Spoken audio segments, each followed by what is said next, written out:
Okay, go live. Hi. Okay? I'll do it again. I'm going to call the meeting of the Design Review Committee to order. We have roll call. Is that the next order? Yes.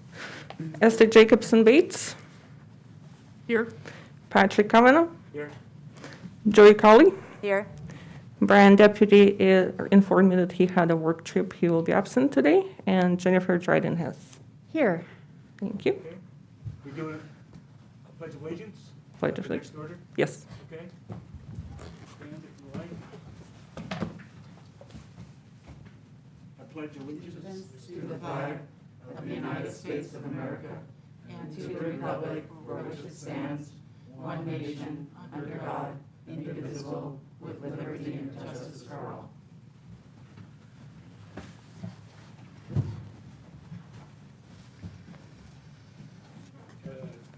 Committee members, have you had an opportunity to review the agenda that's been advanced to you? Yes. Yes. Yes. Are there any adjustments, comments, or whatever to that, or a motion to approve it as presented? I so move. I second. Okay. All in favor, say aye. Aye. Aye. Okay, we think that's unanimous. I would like to, Chair, just make a slight change to this preliminary matters. The minutes for March 11th will be on the next agenda. That's fine, yeah, that's just fine. Are there public comments on items not on the agenda? Would anybody on Zoom or in person like to speak on items not on the agenda? Please raise your hand, your virtual hand. See no public comment. Okay, great. Okay, we have, then, this is our second meeting after an orientation. And we have some items on the agenda, as we will just about every meeting coming up. I think there's 3 or 4 now, and we're actually coming, there'll be some conversation actually about the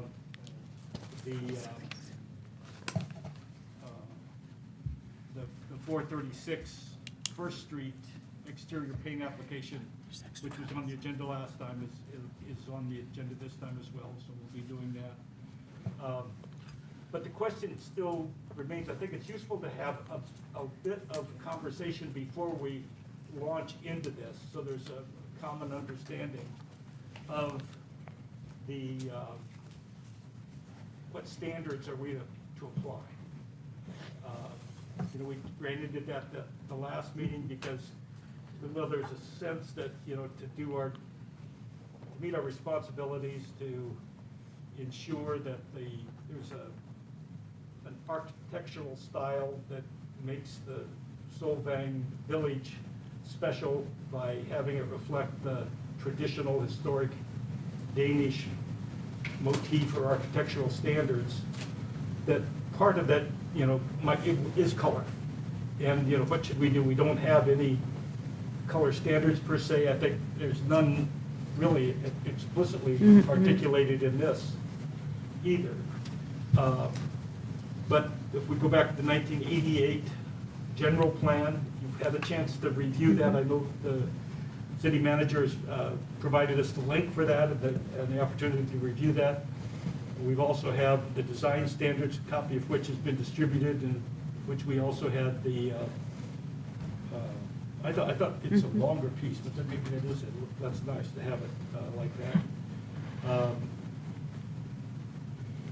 That you had that as well too.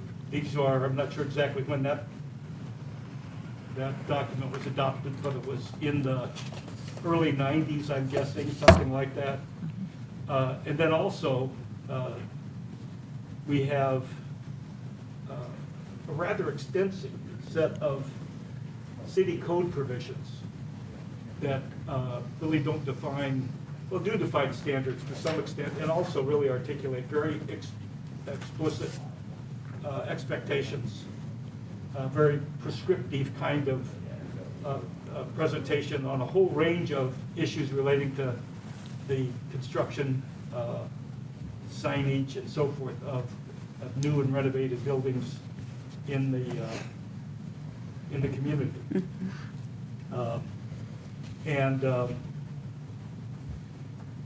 I think I think it's important for us to somehow, I guess I'm looking for some guidance, perhaps the staff has that, on the best way to become oriented to this most significant parts of the city code. No, I'm sorry, thank you. Can I start over? Yeah, now we have to start over. It'll be in the minutes next minute. It'll be in the minutes next time. And, you know, what kind of tools, you know, and standards should we apply in the meantime to deal with these issues as they come before us? And I think we have the pieces, but I think we have to have kind of an understanding about how we are to, the things we should look at, and what's reasonable for us to do. How reasonable is it to get, you know, so specific right now?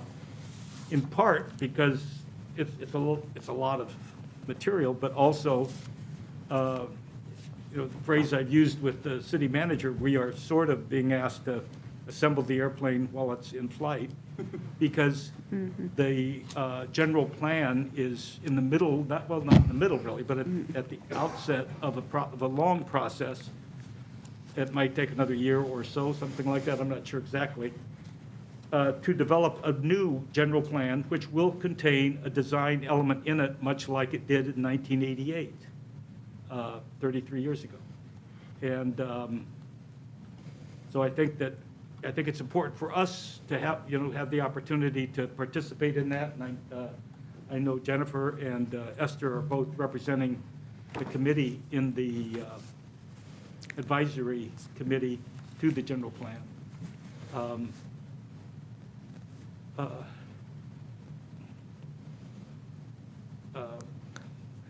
Xenia, the city manager, could you give us some ideas about how to, you know, how we proceed on this right now with the, you know, with the tools we have in place, but some of the uncertainties about, you know, the future or the process? Right, thank you, Chair. I think I can frame it a little bit. If you have stated, we are truly at the onset of the general plan update. One of the very important elements of that general plan update is the not required by any laws, but the very unique element, which is the design element for the city of Solvang. We have made attempts as the city to sort of, without going through that bigger process, advertise the design element update and try to hire somebody to come in and do that for us, but we got only one response that wasn't all that we were looking for the first time and no response the second time. And I think it makes sense why no professional would want to just walk into a unique town like this and create some kind of element without having that community engagement. So that's what we're doing right now. We're engaging the community, and we'll go through a process and a visioning process to where this committee and the GPAC, the advisory committee, will be very important. The GPAC through feeding the unique perspective of Solvang, and this particular committee feeding in the understanding of the design elements, specifically working on that element. So that will take, you know, the visioning process will take another up to 6 months, and then there is discussions. There is a lot of process going through this before we can have a clear vision. And I think at that point, some of these documents could potentially be collapsed, and we could just have a fresh, brand new design element. And I also want to mention to the fact that when these design elements or design element and the design guidelines were created, there was still a lot of architects working in town who were the creators of this architecture. Now when we have developers coming in from out of town and new, they need more guidance as to what it is that we want them to apply in how they develop projects. So what the tools that we have today, and I think you probably want to go by the rules that are in place here, and they've obviously been successful for the city of Solomon throughout this time, which is the 1988 design element, which is a little bit of a broader document that also has a lot of policy statements in it. And it really tries to shape the community, which is something that would be done at general plan level. And then we have these design guidelines, which were the Board of Architectural Review guidelines, and they were created and adopted and then updated by Board of Architectural Review. And you are now the successor of those responsibilities for the BAR. If anybody looks at our code online, it's all highlighted and red flagged that we're going through an update and changing all the references to BAR to DRC, but you are effectively now responsible for all those duties. And so as you think about the projects that you will be reviewing today specifically, you have a few sign applications, and I have asked Lori to continue to include and expand in every staff report, pointing out what exact elements apply to the review of that sign application and have that analysis presented to you. We also have one or actually two projects that have to do with exterior paint, and that is addressed in the design guidelines. So there's a few sections in the design guidelines, and then there's also more specific sections that are very precise that apply within the city code, and mostly the sign ordinances where this body comes in. So if you look at the design guidelines themselves on page 3, you have some pertinent areas of this guideline that would apply to review of the projects today. And that is in part A of the page 3, you have responsibilities for review of all exterior remodels that require a permit, all signs except those that can be reviewed by city planner, and all exterior color and materials for the new structures of remodels. Now on the next page 4, you have the blue area shaded where the review by this body is required and is mandatory by these guidelines. So all of the projects that you will be reviewing today are in the TRC zone or this blue zone in the downtown, so that applies. Now, as we walk through, I think the introduction on page 5 is kind of important in the first sentence that it talks about new construction within the village area shall be within the traditional and historic Danish theme or design, vernaculars or 18th century, half-timbered buildings which are found in Denmark or neighboring northern European countries. Well, we're not talking about new construction, but I think that does speculate to the spirit of what we are looking for within these guidelines. Right. Now, there's nothing in here about colors, though. There is not. It says that we review for color, but there's no guidelines or design standards specifying acceptable and unacceptable colors. Is that? That's correct. And I think there's a few other sections that are important. For example, on page 11, it talks about attention to detail is significant importance, lighting fixtures, gates, exterior windows, elements. Use of materials and color must be considered relative to traditional authenticity and detail. So I think as you look at projects and how they are submitted, some of that detail feel and really the quality of the project is something that's important for review. Now on page 13, we get into some of the discussion of a little bit of color and the half timber. So it says half timbering, and I want to even try to say the next word in Danish, bindingsvarik, or other methods to emulate one half timbering may be required where used. It shall be demonstrated that the use emulates the authentic appearance.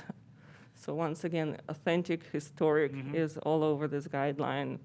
And then point 14 on page 13 does talk a little bit about color, saying that buildings shall be designed so that the half timbering is darker in color to contrast and resembles the finish of traditional old world buildings. Balance of building color is subject to board approval. building details and accessories such as doors and floors trims should be in bright, lively colors. So I think that's pretty informative one. Yeah, that is useful. And that's very good. I think that's useful. Now, there was, in 2019, there was an RFP for design standards, and also in 2020, Correct. there was an RFP, and both of those, I'll say failed, but that is, they failed for lack of response. Correct. So you expect to have an RFP at some point at the conclusion of the general plan element, design element again? It's actually, the update of the design element is within the scope of the general plan Okay. update. So it's, the consultant has a Okay, so that's sub-consultant part who's of an the- architect. That's part of the expectation of that contract. Oh, that's good to know. Correct. Okay. Very good. Any questions or comments on that? I guess I just had a follow-up question. I believe the way we left it the last time was this property owner was going to go back to you all on this matter, I thought, when we. Yeah, So we're gonna I get a think- report on- Oh, a verbal okay, report on okay, that. I think okay. they're actually with us today. Okay. Yes. I do have one other comment on the design guidelines. I found it really helpful too on page 26. Item 4, building colors should complement architectural details and blend with surrounding building and structures. And I think that's a real important component. That's good to note that. Yeah, and the other thing about this that I appreciate, I know you've done that to some degree, but it may not be necessary after a while, but initially, it would be useful in the staff's preparation of the memo of recommendation, or what do you call it? Whatever it is. right? Staff memo. The staff memo regarding each of the matters that come to our attention, you have, which I appreciate, your recommended findings and conclusion, which are useful.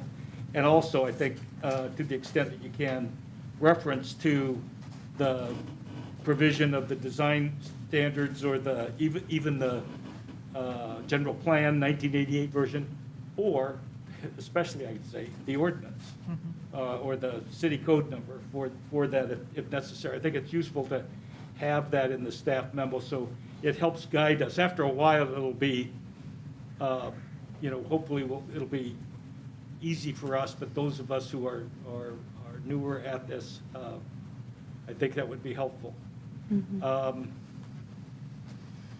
Okay, great. Anything else? Okay. Okay, let's start at the beginning. Right. And I think the beginning actually is revisiting, Jennifer, the item you just mentioned. That is the 436 First Street application to repaint the building. And I know that there was some interesting comments about, 3 different building lines, and that suggested perhaps some different colors and so forth. I think I do have a presentation, so if you'd like me to Yeah, go that'd be through great. that material. Before we jump Sure. into that, if chair and committee, if I just have to excuse myself and get back Oh, yeah. into sheriff's contract negotiation, which is going longer than expected. So I would like to ask David to help with public comment here, as well as with covering number 5. If there is a quick response coming from the sheriff's department right now, I'll be right back as soon as I hear it. well, yeah, don't rush it for us. Thank you. I'll try to save all the money. Yeah. Okay. So I think there is, in the materials that were advanced, there's a kind of a one-pager that says verbal update Correct. of the item on the exterior paint application within the TRC. Lauren, do you have a? Yeah, thank you very Lori? much. If you can put the presentation together. Thank you very much, Lori Tamura, Planning Department, Planning Staff. And this is a review of what has transpired over the last 4 or 5 weeks since you heard this item previously. If you can roll it. We brought before you a request of the owner of the building to paint the building from the teal and the white and teal colors that are currently the theme of the building to white and black, which is reflective of some of the other buildings along Mission Drive. The Lansby and some of the PAR buildings have adopted those colors. So if we can just flip through some of these slides. This is just how the building currently appears. Definitely needs to be painted. Backside, go ahead. This is the backside. The backside particularly illustrates that there's 3 distinct elements to this building. And so if you go ahead. Again, some details of the building with the teal trim and awnings. Most of the half timbers are in a beigeish color, contrast to the white base. Go ahead. And what I'm doing is one of the requests was what's happening around the building. So this is the hotel, the backside of the hotel that's across from the alleyway. And again, it kind of reflects 3 different buildings. There's one that has sort of the white base with a tannish color or dark brown color. Then you have the one that's more yellowish. And then the one all the way to the end is more of an orange color with the half timbers illustrated. And they also have stonework. You can see the arched stonework in it. Okay. This is right across the street from the alleyway from the building. You got a more distinctive color, and as you move up towards Copenhagen, across the street. This is catty corner from the building. You can see that it's pretty much reflective of the white with the dark timbers, and that's pretty much what I think is being proposed for this building also. Go ahead. So then you have 425 First Street, which currently is the yellow with the brown elements, and that will be a further item on the discussion. There's a little blue cottage there that's quite quaint. And then the next one. And this is First and Oak Street building. So you can see that there's a number of building materials up to that 3rd floor where you have the white and the brown timbers. So that kind of gives you an orientation of what's around that area. Go ahead. So this was the application that came to us back in, I think it was almost January, and we held off until the DRC was established to review the proposal from white to take this building to a white with black trim. All the metal work in there would be black also, and moving forward with that combination, we thought that there's so many white and black buildings that we really thought it was appropriate to have some more discussion about whether we're going to continue to allow that trend to occur. Go ahead. Previously, there were planter boxes throughout the building. Those have been taken down because of some water damage that had occurred in those, and they're not proposing to bring those back. So again, you can imagine this wall would be white with the black trim around the windows. Go ahead. And this is along the one wall, the firewall that's along the north or the southern edge of the building. That would all be white. Go ahead. Lori, excuse me for interrupting. Am I understanding that it's just the same proposal? Well, I'm almost done. Okay. So this is what was proposed, is the arcaded white and black smoke. So your direction was to work with the applicant, and if there was something we thought was reasonable and appropriate, we could approve it. Next slide. Go ahead. So we met with the applicant out on the site. They did paint an example of what they'd like, and it was white and light beige with a black door. And we felt that that's not what we were looking for. So that was probably 2-3 weeks ago. And so this is where we were as of yesterday. I got a call today that they've tried some other colors. So go ahead. So what they're proposing is the white with the beige or the gray tones that are the upper one. They were testing other gray tones, but they came up with this one. They did bring in a color chip that you can see in more detail. And which one? The one on the The top. top would be the gray. And where would that be? That would be the trim and the doors, Okay. And the door? and the doors. Yes. That's like almost a brown there though, right? Or- Yeah, they didn't repaint the door from the previous example. And so, Okay. go ahead. So again, we're kind of back to the same situation where we have a white with a grayish color. And is that, meeting the intent of the design guidelines and the findings? And so we're here today to get some direction. The applicant is here. Right. They do want to paint the building. Sure. We want them to paint And the I'm building. sorry for the delay, it's not only what we do, but how we do it. We want to make sure it's advanced. That was the attempt a month ago to see if we could accelerate it a little bit without having a meeting if you on can it. move And to the I'm last sorry one. that wasn't happening, but I understand that, The next I slide. got, yeah, I And got, are there comments? I have some of my own, but I'm going to save mine for now. Jennifer or Joy? Yeah, well, just initially, in looking all around Solvang with different eyes than I ever have, really, it's obvious that there was a trend before with buildings that were kind of a cream color with brown half timbers. And it seems like that trend has now shifted to the white and black gray scheme. I don't know what that necessarily means for our decision-making, but it's just, there are really only parts of Solvang that are indicative of those different colors, like kind of on Mission. But if you're coming up First Street, for instance, almost everything is kind of beige with brown timbers and things. So I'm not exactly sure how I feel, because I actually wasn't expecting to have a very similar proposal, so I may need some time to sort of think about it, talk it over, but I'm open to that, and this will come into conversation when we get to the next building, or the last building, I should say.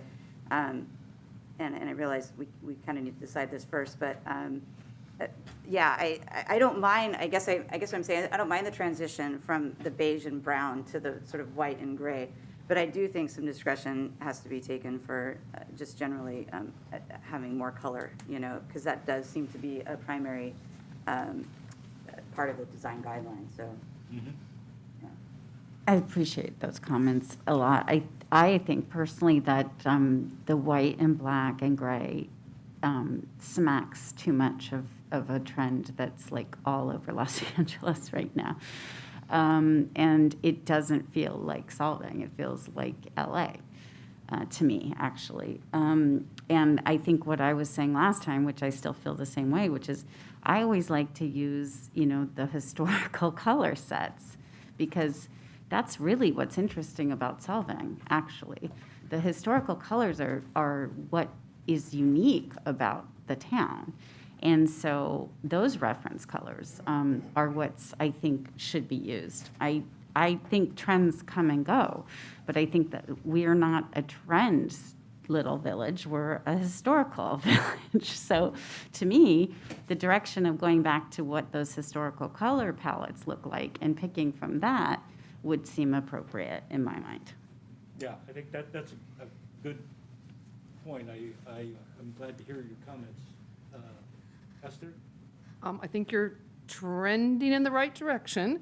I think it's much better to have not such a sharp contrast between the light and the dark in the sense of black and white. I like the fact that you're keeping the wood looking like wood, but it's such a beautiful building that has its kind of those three distinct kind of styles to it.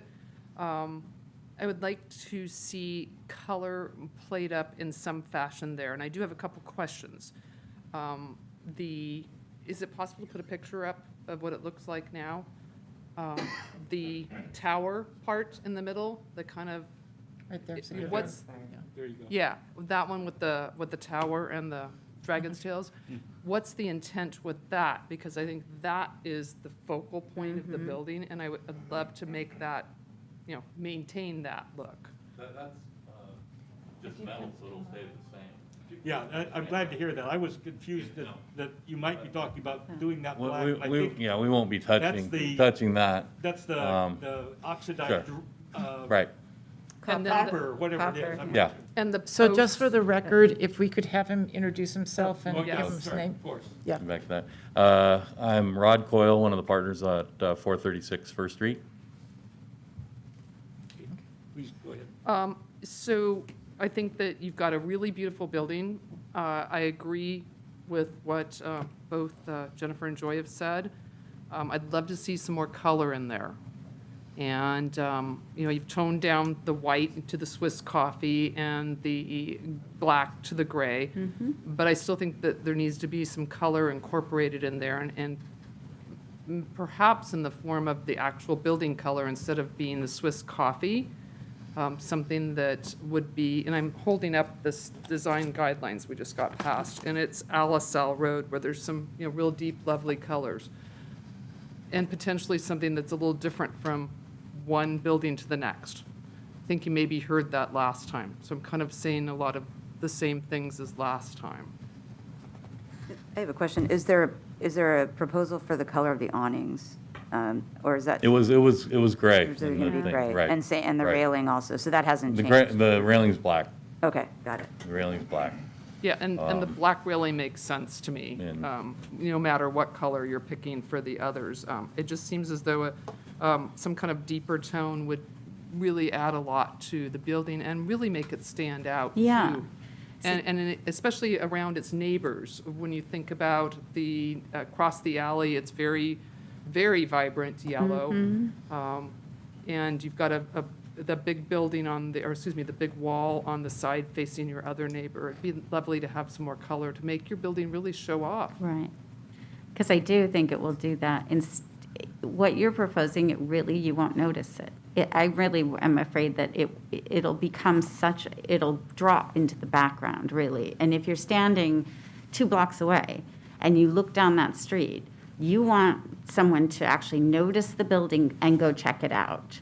If it's neutral in color and it just doesn't really say anything to the street, I have a feeling people will just keep on going.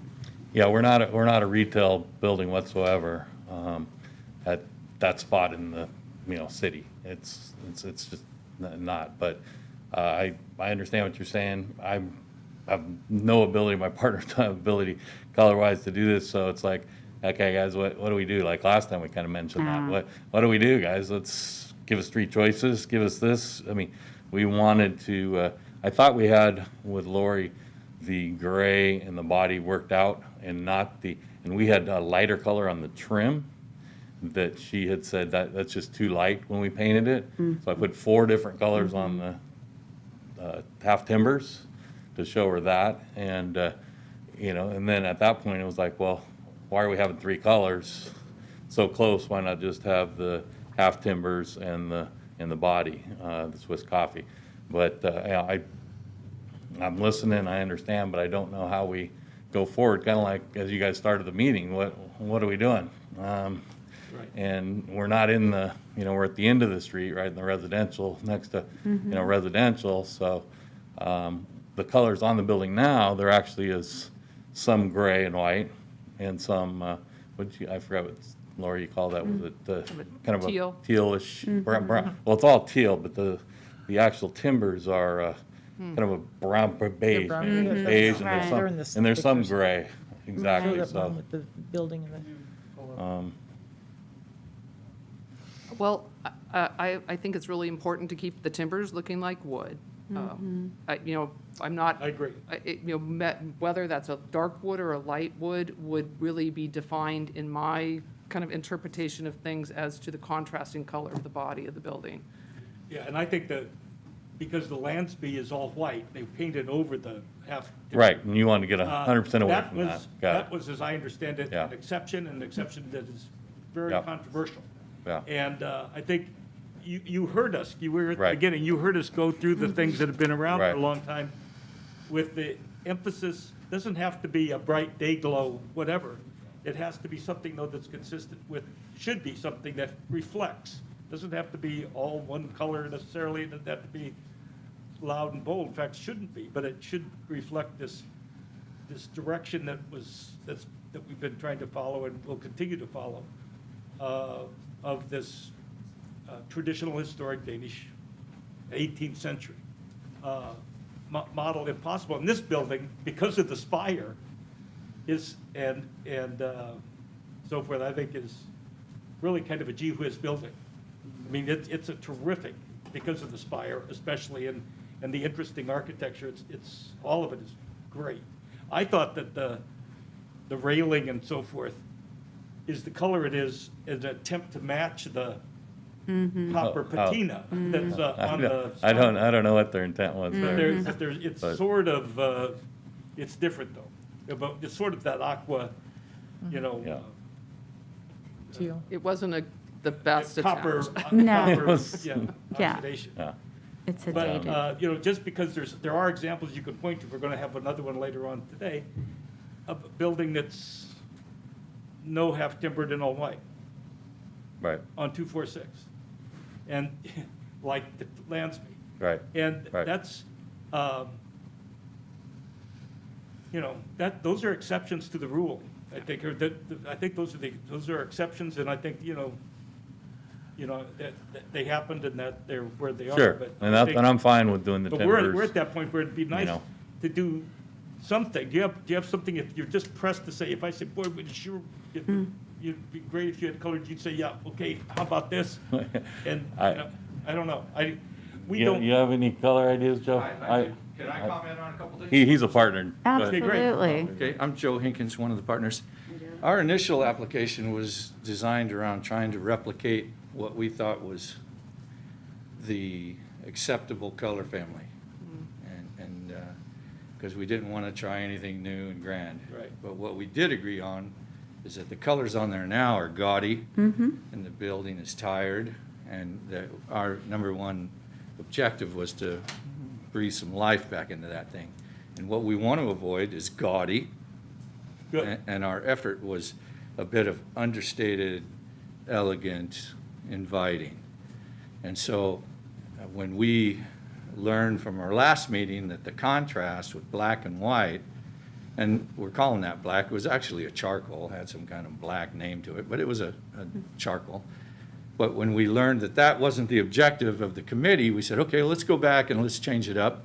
And we went with a much, because there was some comment on they wanted something more understated. And so that's when we came up with the idea, well, let's tone it way down.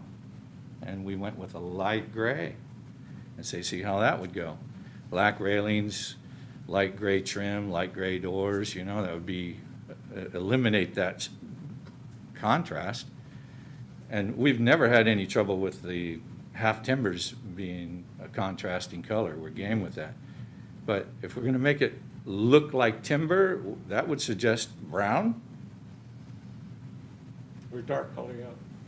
Well, I think of timbers as often being stained, so Okay. having it more of a, not being, the orange timbers or the yellow timbers with the brown building. You need the timbers to be the darker Okay. element usually. And there's exceptions to that in town as well. Yeah. Well, we've got some descriptive terms that we're trying to get our arms around, like traditional.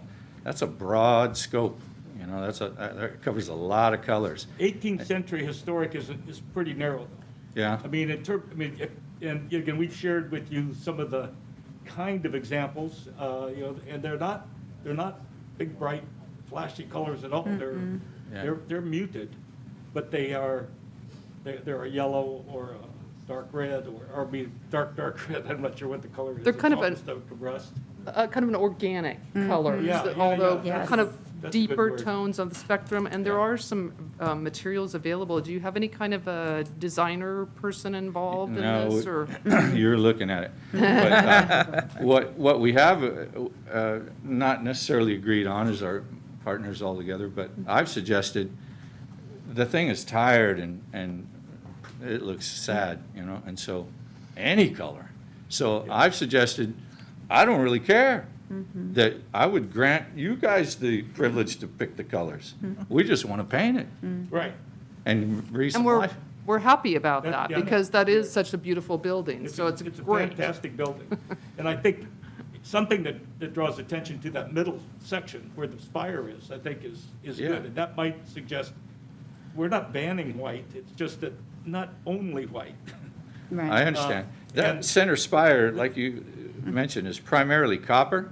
Right. And the only thing that's paintable about it is the understructure, the wooden structure.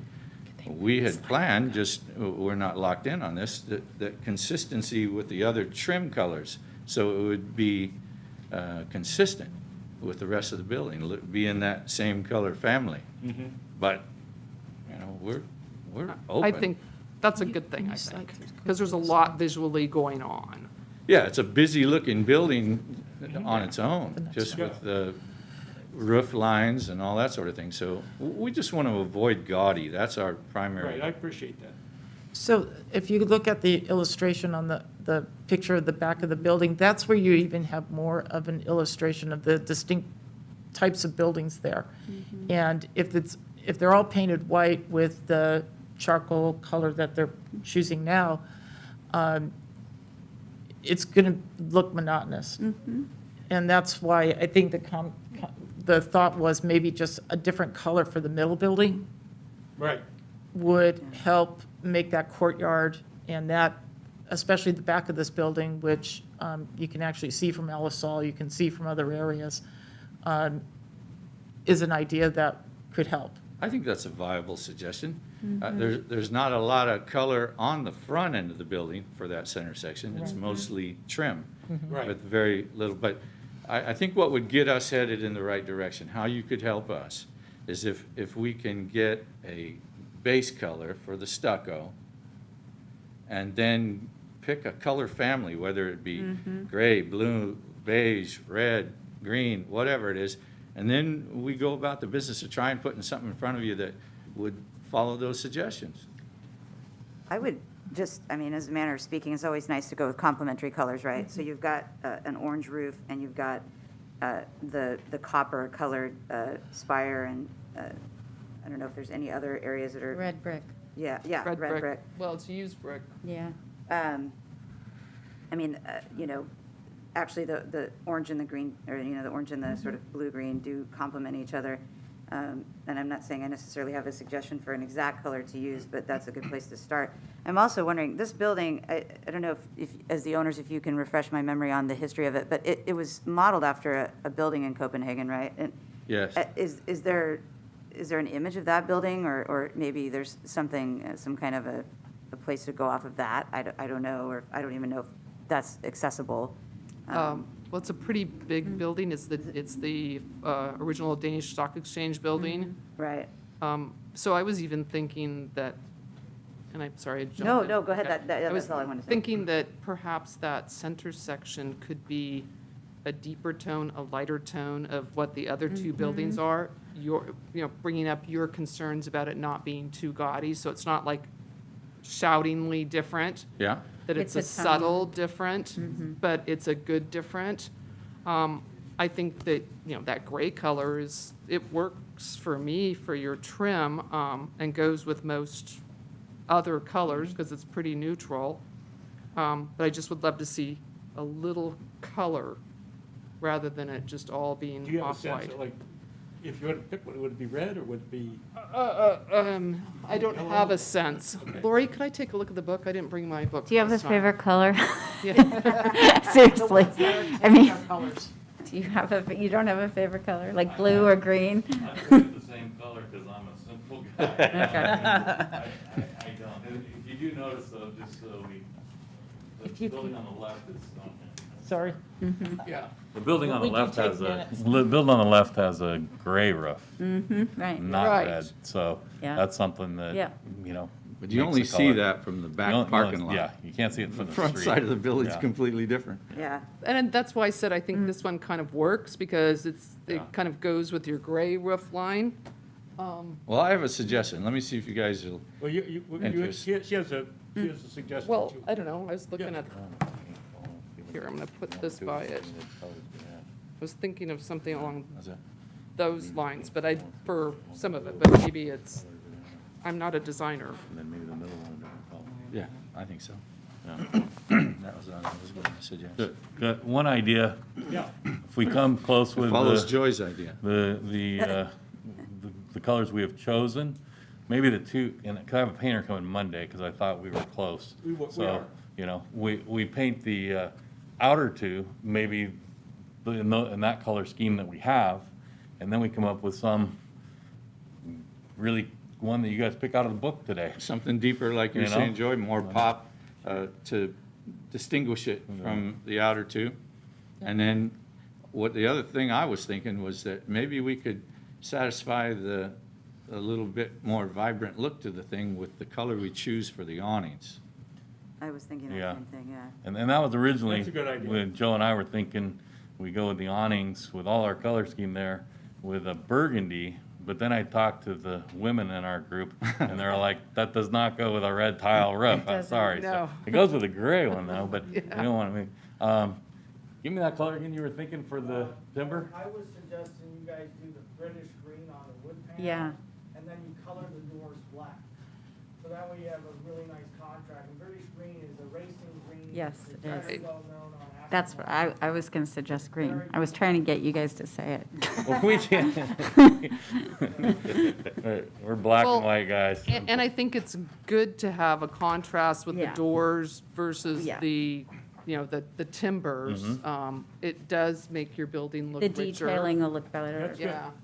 so can you articulate that? Oh, I'm gonna send it back to, Yeah, Need No, I, to write this down. the gentleman in the audience, and his suggestion is a good one. If you want to do the British Racing Green detailing on the half timbers, and then you can do a neutral with the stucco, and then keep the railings in the charcoal, and that will simplify it. Let me make sure I understood his I think comments. that's what Was he said, talking and I Green just- on the door trim or the half timbers? Yeah, I know the color. You guys want to Yeah, see the I know the Yeah. color. I don't think the green is the best choice for the timbers. Is that what, I'm not quite sure. if So that's- so I would say you're either going to have, so green on the stucco is a lot of green. Yes, It's a lot of green. a lot of So, green. Personally, I was thinking the green would be a detail, an accent color, not the whole stucco. Like, I agree. similar to what we think we're going to see later, which is more of a neutral and an accent on the timbers. So that's the direction I was thinking. My concern about the green is, how does that go with the copper roof on the front? I love green with copper. Does but- it work together, the color? I don't know. Yeah. Again, I'm not a designer. we have a comment here. I mean, just for you guys. You want to identify? Yeah. Come up, you're great. I don't mean to impose in That's any all way, right. but I'm in the restaurant business and I do building construction all the time. I have to work with designers, so I don't pick my own colors usually. And what my presentation is going to bring is from SciArc people, which are the top of the industry. Just from my experience and my life experience, I really think if you do with the green and the copper, and you do an espresso dark brown instead of a black on the doors, it'll really pop. And it'll be a very big compliment to my building across the street, and I think we would actually bring a lot of energy in the business. That's just a thought, not an expert, but just my life experience, I think you'd do really well with it, because it'll catch, and the railings will be, the British green.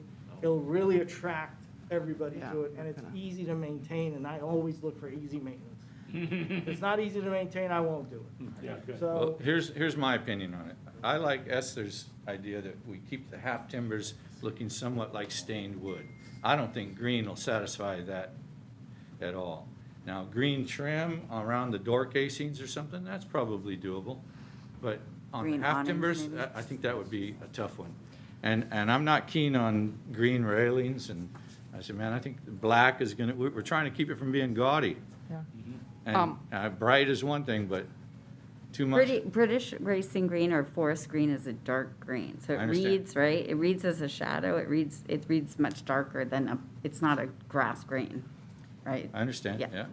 But we do want to keep it within the context of that historic building, and they weren't painting their beams, the timbers rather, necessarily. There would be more of a stain than a paint.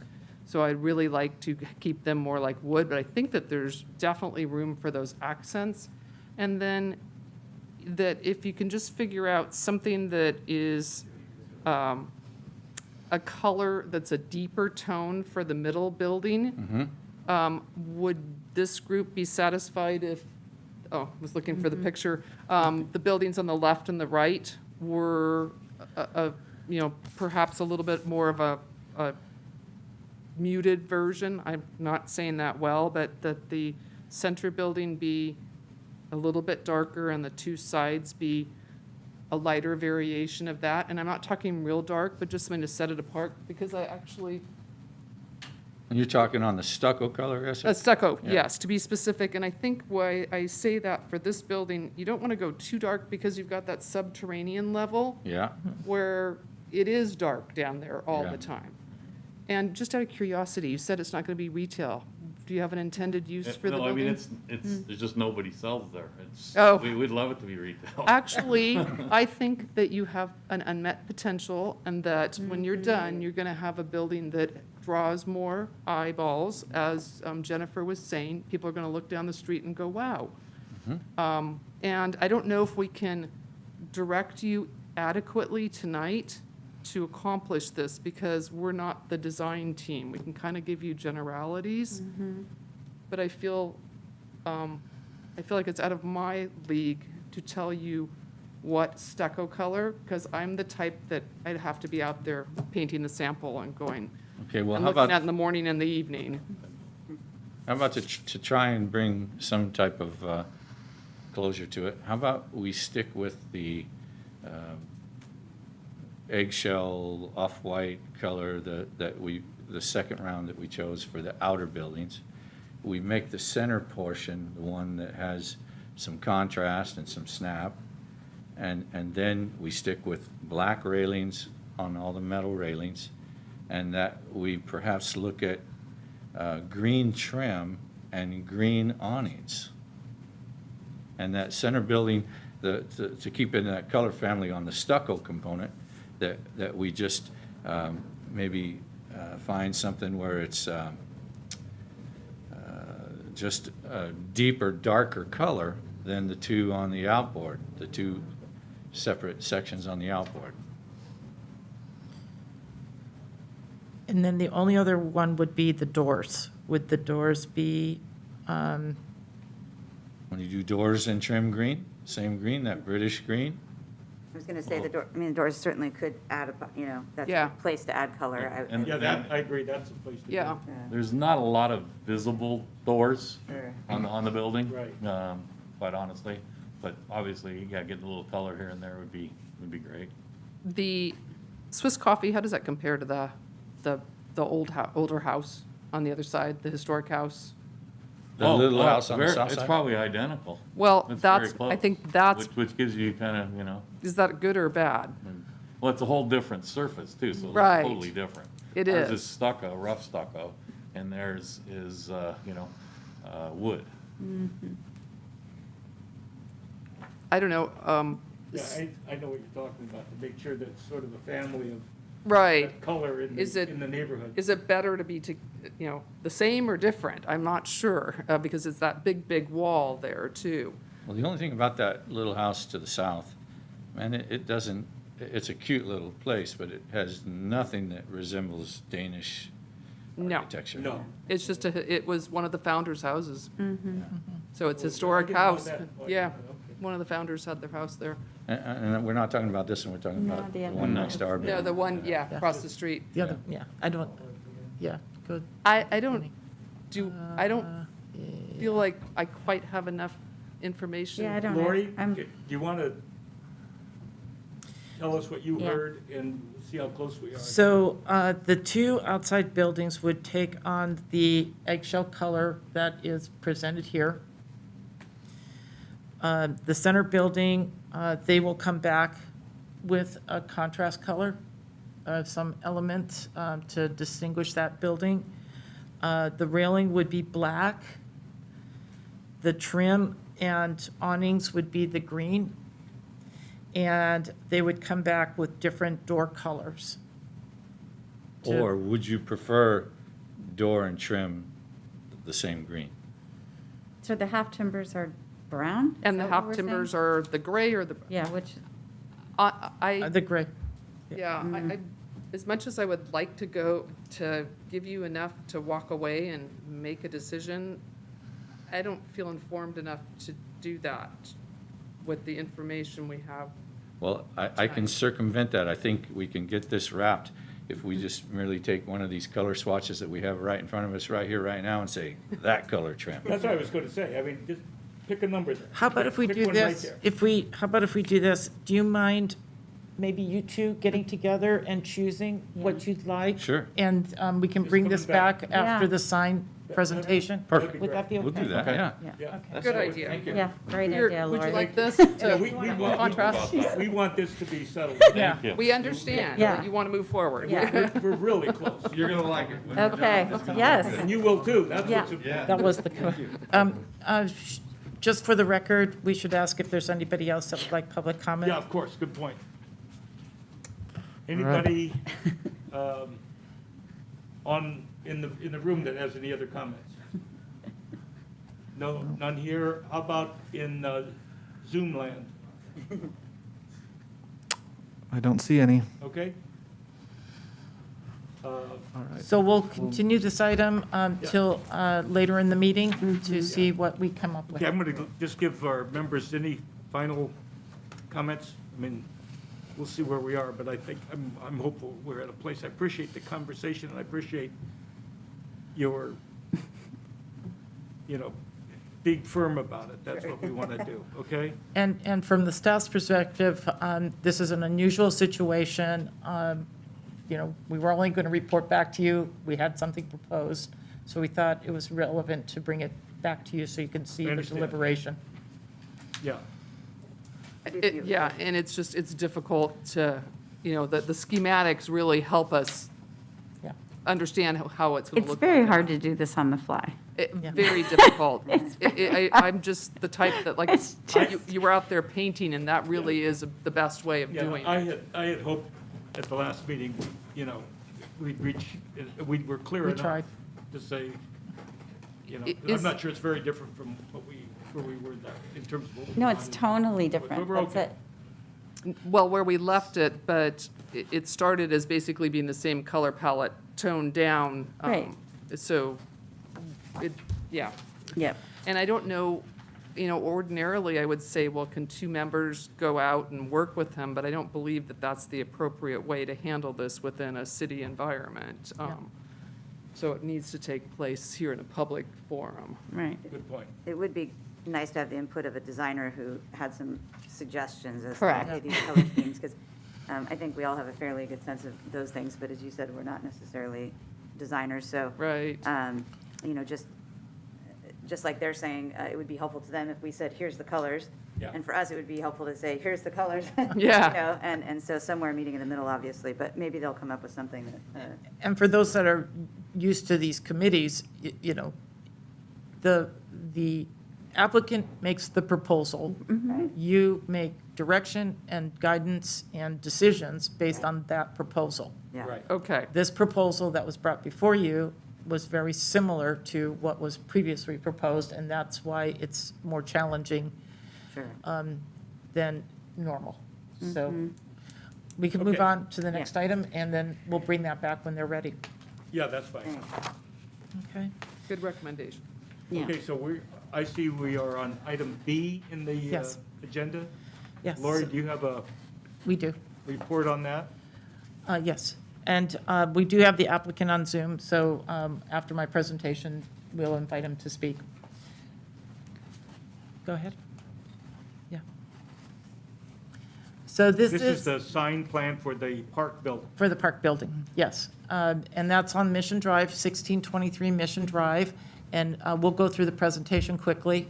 Go ahead. This is the site, and this building has gone through renovation and is starting to have applications come in for tenant improvements on some of the suites, so we're excited to see that happen. There is a more historic building on one side, and then beyond that is the Coast Oak Vaquero building that's opening up soon. So go ahead. These are some of the buildings surrounding this site. This was a recommendation brought to us to provide context. On the upper right is the Coast Oak Vaquero building, and again, that does mirror the black and white that we were just talking about. And then you have your historic building, the little cottage. Across the street, you can see the buildings that have the beige or the burgundy with timbers and the smaller signage components, which is they meet the city's requirements. Go ahead. So this is the park building. It's, like I said, ready to start having tenants do work and move in. And so what's being brought before you is an overall sign plan, so there's consistency as the tenants move in and how they're going to identify themselves throughout. Again, this is just a site plan, so you can get oriented. There is a causeway off of Mission Drive, and I bring that up because there's some signs that will be in that causeway area or pathway, and then you have the full courtyard. So the south side is facing Mission, the north side is facing Fir Street. Go ahead. So there's 3 different types of signage being proposed. Each one of the buildings will have their own little wall sign. And then there will be, within the courtyard area, there'll be a small projection sign. And then on the outside of the building, there'll be a larger projection sign. So it'll mirror what you see throughout Solvang, where they'll have the wall sign and a projection sign for the pedestrians walking through. In the center causeway, there will be a tenant billboard or, listing of all the tenants within the courtyard area. And you'll see that as we go through this presentation. So these are each the elevations. You can see that there's little wall signs for each one. And then where the arrows are pointing, those would be the projection signs along the different areas. It is important to note that the top elevation will be the next item on the agenda, which is the Mccain Winery building. So we'll focus back on that later. Go ahead. This is the building that's, the one above is facing the parking lot. And so they'll have projection signs coming out to the parking lot, so as people pull in, they'll be able to see what's going to be actually accessed from the courtyard. And then this is actually, the next one is actually inside the courtyard. You'll see that they'll have their little signs and then the projection signs. So when you're in the courtyard, you can see things from different angles. Go ahead. And then this is from the north side. And obviously, the back of the building's on Fir. There's no signage proposed there. But then this is the north side within the courtyard area, the signage. Go ahead. The wall that is a firewall has no signage proposed, which is on the property line. And then this is inside the courtyard area is more of the same. So the courtyard is going to be pretty active area, a lot of ideas about how to use that space and, encourage it to be a place for people to do outdoor activities. Go ahead. So basically, these are very simple signs, and they're small, but the contrast is good for actually putting the business names on there. Go ahead. You can see this is an illustration of how the sign would look next to the lights that are there already. And then again, this does not show how the projection signs would be installed, but they're allowed, and so go ahead. This is the actual name of the building, the signage, and we'll show the next illustration, the address. So that's how it'll be at the corner right out front by the driveway will be Park Place with the address. Go ahead. And this is the listing of all the businesses, and that will be in that causeway between, right in the middle of the building. So as you are walking down Mission Drive, you'll be able to see it in the causeway area, or as you're going into that area. Go ahead.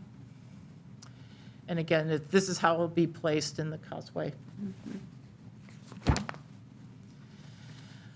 This is a large projection sign. These would be on the outside of the building. They do meet the ordinance as far as size and lettering. And this would be pretty much on Mission Drive and the parking lot. Go ahead.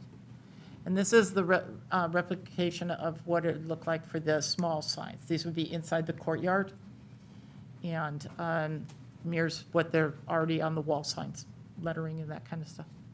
Go ahead. Are all of those going to use the same font and size and so forth on those signs, or will there be, logos or something like that? We're not holding it to this lettering.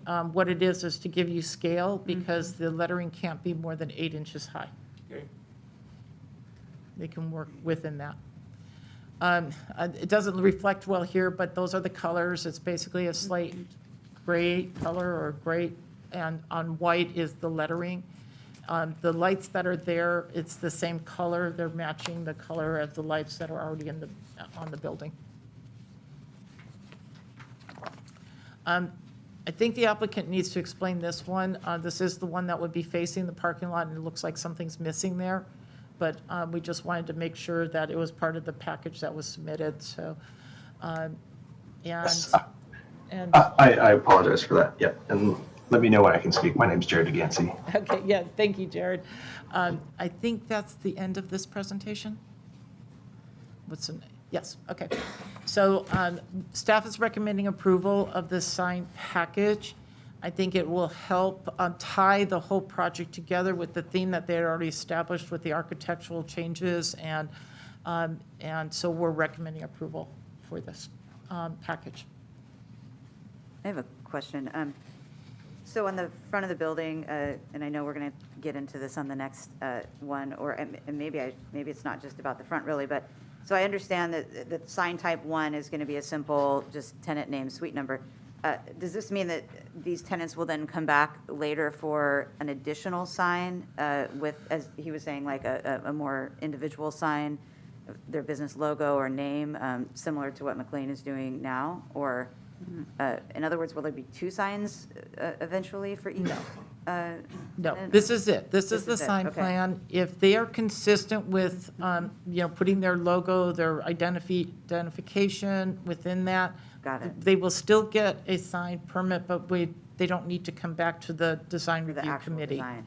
And, If they want to go outside of those parameters, which is why we're bringing the next item before you, then we would bring that back to you. got it. So that's, okay, now I understand. So It it's was the possible size. they will come forward and Right. ask for exceptions like McLean is doing. Right. Okay, that makes sense, because I'm seeing on the front there, it says, sign type 1, which I know is, I'm looking at this, is like 12 inches by 16 inches, and I realize, so, okay, got it. Thank you for clarifying. And just so you know, both the applicant, Jared, the architect from Anacapa Architects, and Mclean have been working on this, because obviously they're part of the same building, and so there is some collaboration there. We just have some requests outside of what is being provided for in the master sign plan. Sure. Okay. Thank you. Okay. Any other questions or comments? I gather you'd like us to proceed and make If you'd like to- take action on your recommendation? Yes. And then we'll go on to McLean, is that right? Yes. So if you'd like to deliberate or hear from Jared first? Sure, let's hear it. Yeah. I mean, is that okay? Yeah. Let's do that. Sure. Yeah. Great. Yeah. Hi, my name is Jared DeGansey. I'm with Anacapa Architecture. I appreciate your time today, board. And Lori, thank you for your intro. That was a great summarization of the project. Yeah, and a lot of the items that we've shown were fairly self-explanatory, but just a few things I just did want to mention is, they are trying to embody what's the existing updates to the park building, and so it is a fairly simple and minimal intervention with signage, and that's somewhat the strategy when designing for an overall tenant plan. We're trying to design for tenant X and tenant Y, and so we're trying to create something that is appropriate for a wide range of tenants, but still has kind of nuances and nods towards this old world aesthetic. Trying to, like with the park building, the main signage, emulating something a bit more modern, but still has an old world softness and natural appearance to appeal towards the Scandinavian aesthetics. And regarding the colors, I know that image was a little hard to tell. The intention is for all the areas where you see dark gray, it's going to match the exact same dark gray of the trim, essentially like the gutters and the dark trim at the top of the building. And then the white, which we're using for the lettering at some locations, would be to match the existing white paint. And the reason we went with that is to provide continuity and then also just maximize visibility as well, just with the black background and the white font. We think it makes it clear, but then also in a location of that courtyard where you'll have lots of activity, it's not going to be too over-intensive and overly saturated, because we think the activity is going to make all the color, I think, in that area pop. And I'm also happy to answer any additional questions. I did have one follow-up clarification. On the blade signs on the front of the building on the Mission side, how long are they for truck coming out from the side of the building? I believe we did, right now we're showing 60 inches on the Mission side, just because the intent is, Mission Drive being main boulevard, trying to get, visibility from a vehicle standpoint, whereas on inside the courtyard, we shrunk those considerably to about half that size. Okay. So 60 inches is. Clarify where you were asking about The, that? the blade signs that they're suggesting are on the exterior of the building at the Mission side. So they come out from the building as a blade. They're not affixed to the wall. So there's two signs on the front of Mission. You would have the small sign and then the blade signs. They'll be perpendicular to the traffic. Correct. That's right. On Mission. Correct. So you can read them as you're driving. Yeah. So the framework of that is pretty substantial to hold a 60-inch sign, correct? Correct. Yeah. Yes. The sign requirement is that it be no more than 7 feet square. Yeah, right. And so what they're proposing here is a blade, the actual framework is 60 inches. Mm-hmm. The sign itself is 55 inches. Okay, yeah. And then it's, I think, 1.5 feet wide. And so what height is that going to be at? Is it going to be above the lights, or it is, right? Correct, yes, that will be above lights. Yeah. It So will it's at be the a bottom of the minimum. roof line? So the requirement by the ordinance is any of the blades, even the structure itself, needs to be 7 feet tall. So. At 7 feet? At 7 Yeah, feet up. Yeah, right, so you don't hit your head on it. Right. Yeah. And, sorry, isn't it also supposed to be no more than 4 feet projecting out from the building, or is that? I'm not aware of that ordinance. I've got a listing of the code here from, they just printed off the codifier. It says, a projecting, hanging, or under canopy sign must clear the nearest sidewalk by a minimum of 7 feet. Projecting signs may project no more than 4 feet into the public right-of-way, public right-of-way, so maybe It's that's, some private. it's still far enough Yeah. back from Yes. that, sorry, Yeah. okay. I'm good. Those were my only, yeah, I know. Yeah, I have a heart attack. No, I'm good with it. I just wanted that clarification. Overall, I think it's, Yeah. the signs match the Yeah. style of the building. I like the way the name of the building and the address is being called out in the metal. And I think it all Yeah. looks good. I don't have any questions. Okay. One thing I was just going to suggest here, you've suggested a couple of the findings that we actually essentially would adopt as part of the motion to approve this. Right. And I think the finding, you say there shall be, that's the requirement stated, there shall be a harmonious relationship with existing proposed adjoining developments, avoiding excessive variety and monotonous repetition. I like that, okay. But allowing similarity in style if necessary, and they also are including their lighting shall be well-designed and appropriate to the size of the location. So in approving this, we are saying affirmatively that we are making those findings as a matter of law on this action. And I'm sorry, but just, we do need to ask if there's any other public comment. Of course. Thank you for reminding me of that. Anyone in the room have any comments regarding this particular matter? I see no one expressing an interest.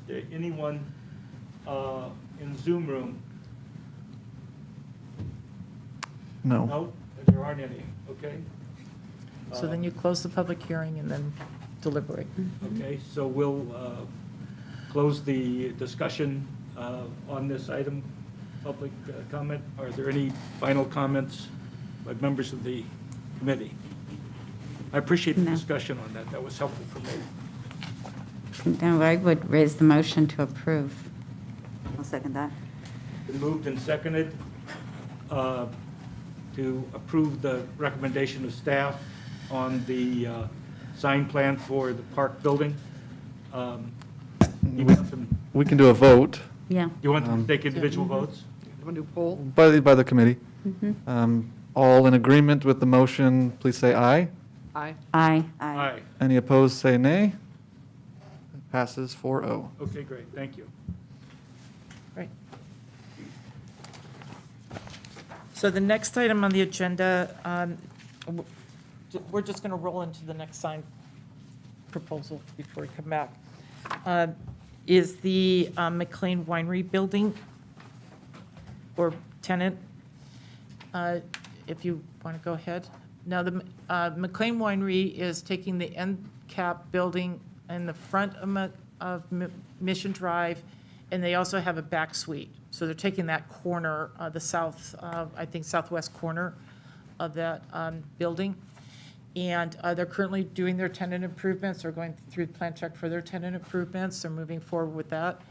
And this winery has a number of different wine tasting rooms throughout the region, and so excited to have them come to Solvang. And so what we're proposing here is a wall sign and a projection sign.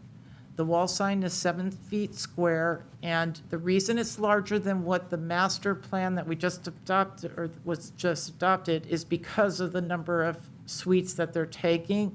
They're kind of merging them all together into one central sign. And the projection sign would be off to the corner. And the other element to this is that they would take the one light fixture out in the placement of their sign. So if you can go to the next one. What's been brought before you, and the applicant will discuss it, is they were in a quandary of which sign to propose, so they actually proposed two options for your consideration and deliberation. They both say the same thing as far as the wall sign and the projection sign, but there is a little bit of difference in where the word cellar is placed. And so they brought these two options before to see what you'd like to do. The good thing is that they're proposing the same color palette as the rest of the signage and appropriate to the building, and all of the other elements for the sign hanging and everything else, so it blends in well with the other uses. If we can go to the next one. What you just saw, we can recommend approval for. What's being asked as an option is additional signage. And we've gone back and forth on this quite a bit with the applicant. This, one of the signs that they would like to add is wine tasting lounge, bigger than what's underneath their main sign. And if you want to go to the next one.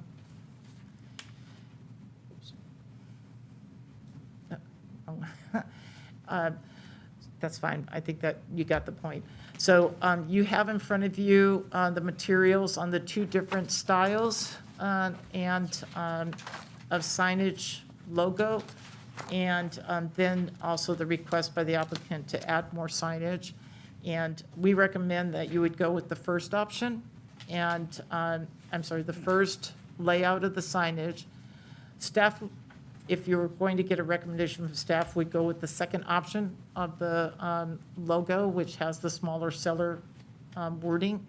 But I don't That's- understand. I thought you said you were in favor of option one, or? Option, the first sign layout, which has the wall sign and the projection sign, is what we're recommending. The option is what we're seeing right now is the different style of Yes. sign, and if there was a recommendation You'd from recommend staff, option we'd two. say option 2.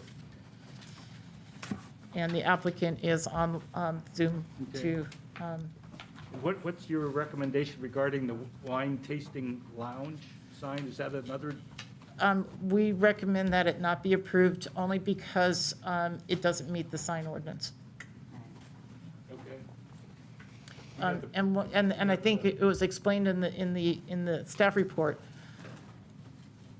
Okay. The signage is for the business, it's not for how big the lease space is. And so, although there was a request, if there was different leases here, you could see I see. 3 different signage. Again, that would be a different discussion, and it's not consistent with the master plan that we just adopted. So this is a quandary that we've tried to work out, but we recommend that we move forward with the first configuration, and you can hear from With the option applicant. two.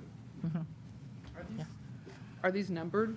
Which one? I mixed up the order here. Which one's the Well, first yes. one? I think this is the one they're talking about over this. Put that. Okay, Yeah. so the one that has the smaller cellars. Seller. So take that one.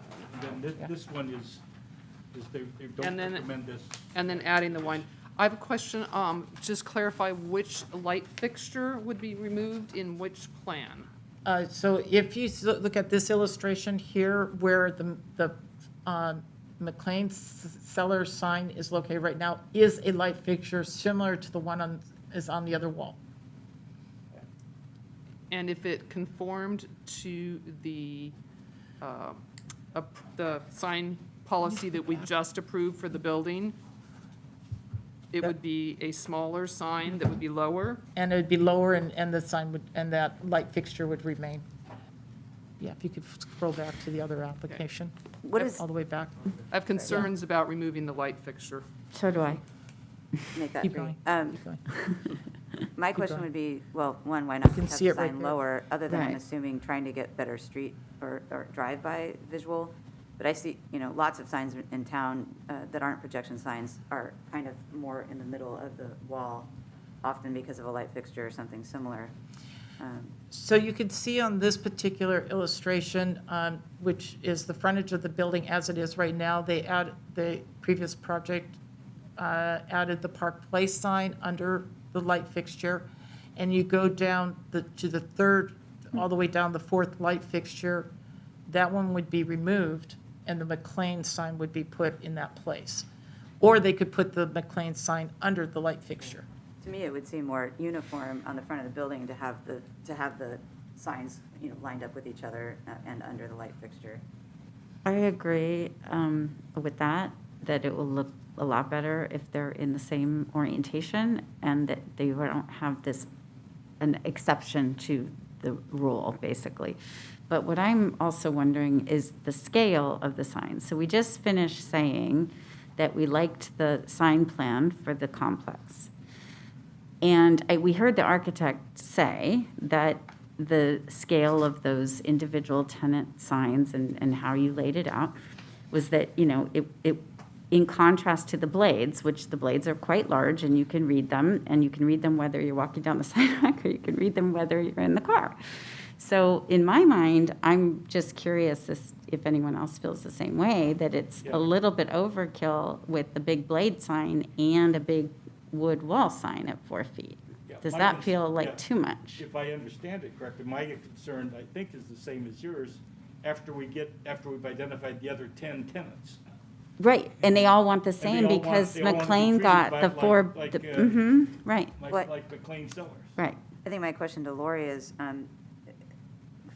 if we were just doing this independently of the park building, and let's say there wasn't a sign plan in place, and we hadn't just had the conversation, would the projection sign and the wall-mounted sign, they would fall under the sign ordinance? Correct. Adhering to the sign ordinance. So now what we're really having the conversation about, I think, is having that building be consistent, right? So it's not so much that it's not adhering to the sign ordinance, it's that now it's not really adhering to the approved sign plan that we did for the building. Is that?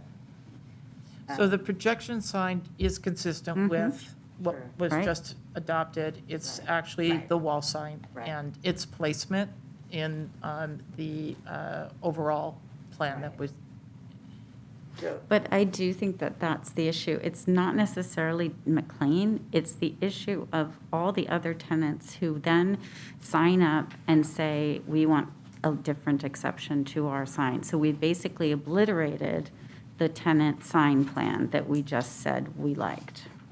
So that's my concern, because Yeah. I do this This is the all. one that scares me. I do this all day long in my work, and it's a real issue, and every tenant will fight for it, right?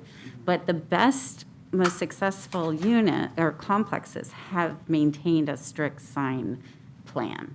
It looks the best, and it's easier to manage your tenants when no one breaks the rules, basically, too. I believe that the projection sign, as it fits within the codes, fits within the style, is acceptable, and that the McLean Cellars sign should fit within the parameters of the sign style that was just approved. I concur. so the applicant is on. Yeah. They say what? I said the applicant is on if you want to hear their presentation. Mhm. Okay. Yeah, maybe, who's the, Mr. Hi, my name is Jillian. I am Director of Operations for Mclean Cellars. Okay. Thank you guys so much for your time and your consideration, and Lori for all of your help. Our presentation is just pretty much what Lori said. It was pretty self-explanatory that, we are taking up 3 of those spots, and with other businesses, having those spots, they would have all those signs. And for us to have such a large space with just a very small sign, we thought we would try to, include another sign in there. So we totally understand, the recommendation, and based off of what Lori said, I can answer any questions you have for me, but we're also just happy to, make sure that our sign just gets approved. I would say that, just a personal opinion, I'd be okay with the McLean sign in place of the originally adopted signs presented in the last item, but maybe smaller, or to adhere to those size standards. Because I do think that undoubtedly the next tenants will come along and they'll obviously want to have some kind of representation of their brand, which I can understand. I think branding is important. I do think also it's important that the building, has a look of consistency. So maybe they have to figure out how to make their branding work within that. I could definitely see wanting to go outside of just a black sign or a gray sign with just simple font. So I do think, and you would agree, we're definitely setting a precedent here for what comes after. So personally, I would be okay with the McLean sign as it's presented, but smaller, maybe to fit within those dimensions that were already approved before. And also knowing that most likely we'll be having the same conversation about a different, retailer or business owner in the future, and probably have to make a similar decision. So that's sort of my opinion. Yeah, I think your sign looks nice. It fits Yeah. with the building. It's just the scale that's proposed doesn't fit with what was just adopted. And whether you choose to include the wine tasting lounge under McLean Cellars or not would probably be something you decide. If the size of it is smaller, you may wish to omit that part because it's just too small of letters to be included, or not, but it looks it works with the building, it's just the scale that doesn't work. And I think the light fixture. We'd also like to doesn't have retain have- it, Yeah, yeah. I think so. Yeah, the light needs to stay. So the question would be, in light of the plan that was adopted,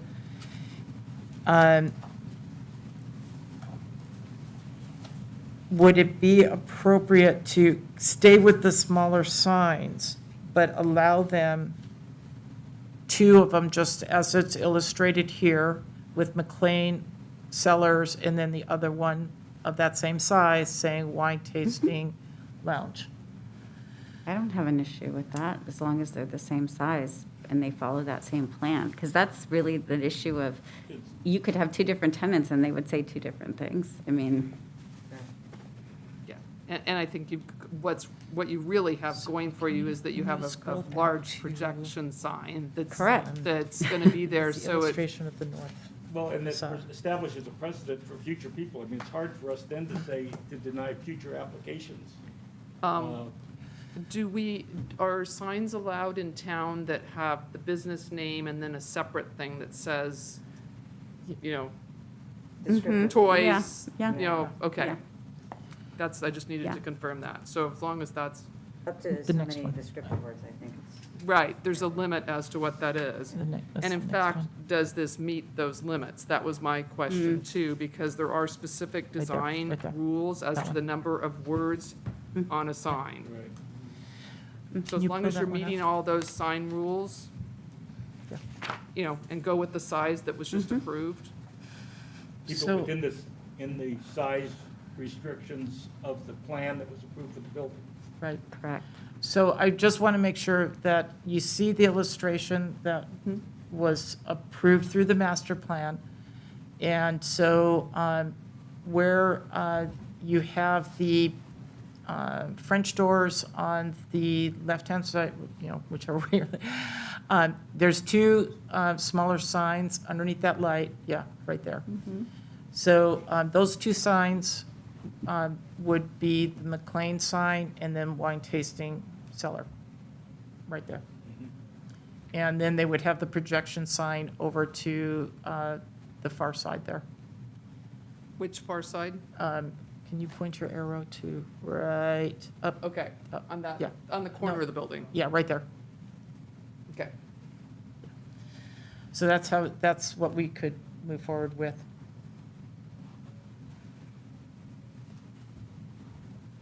Any Satis- comment from the representative of McLean? I'm fine with that. I think that sounds fair. Okay, Okay. okay, any other comments? So from- just to Yeah, make sure I please. understand, so then it'll be basically the McLean sign smaller and then the wine tasting lounge sign also to fit within those parameters No, on the same wall. separate- you're gonna have a separate Yeah, so plan. the master plan sign dimensions are 16 inches Right. By 12, at the base and 12 inches high. right. And within that would be the actual wording. So one side would say Mclean Cellars, and the other side would say wine tasting cellar. Lounge. Lounge. Yeah, lounge, sorry, yeah. Yeah. Okay. Yeah, that- Yes. I think that's Mm-hmm. fine. Any other comments? Any other comments from members of the committee? No, none for me. Someone want to make a I'm going to motion make a to motion. the effect? I will. Okay. Lori, I'm going to have you read that back for us, please. The,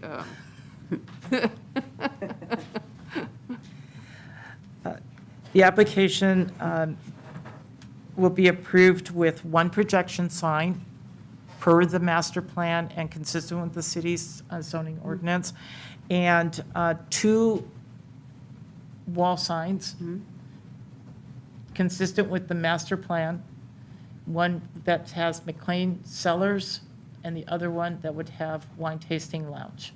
And, Maintain the light fixture? Maintain the light fixture? oh, and the light fixture remains. that's my motion. Yes. I'll second that. Okay, Joyce seconded. Do we have a vote of the committee?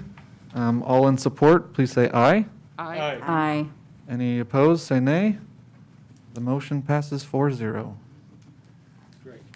and welcome to solving Yes. McLean Cellars. And that motion included the findings that the staff has included in their recommendation, okay? Before we go on to the final item, I think, we have our Do friends here. paint. Go back to paint. Would Working, you like to come back up? on the 436. I think we've got something that will satisfy everybody's palate. Yeah. So can I approach the bench? Oh, Joe, you need to. Watching too much Judge Judy. All right. That's true. So on the door casings, the doors, and the awnings, we thought that this British green right here, the third from the right, would be a good choice. Yep, Yeah. okay. Okay? Okay? Are you using it, the Yeah, book? Yeah. Okay. For other stuff too, yeah. Okay, and then the stucco. Yeah. Go back to what, talking that. The stucco for the outer two sections of the building, we'd still like to stay with that Swiss coffee, Got it. but then for the stucco on the center part, page 163,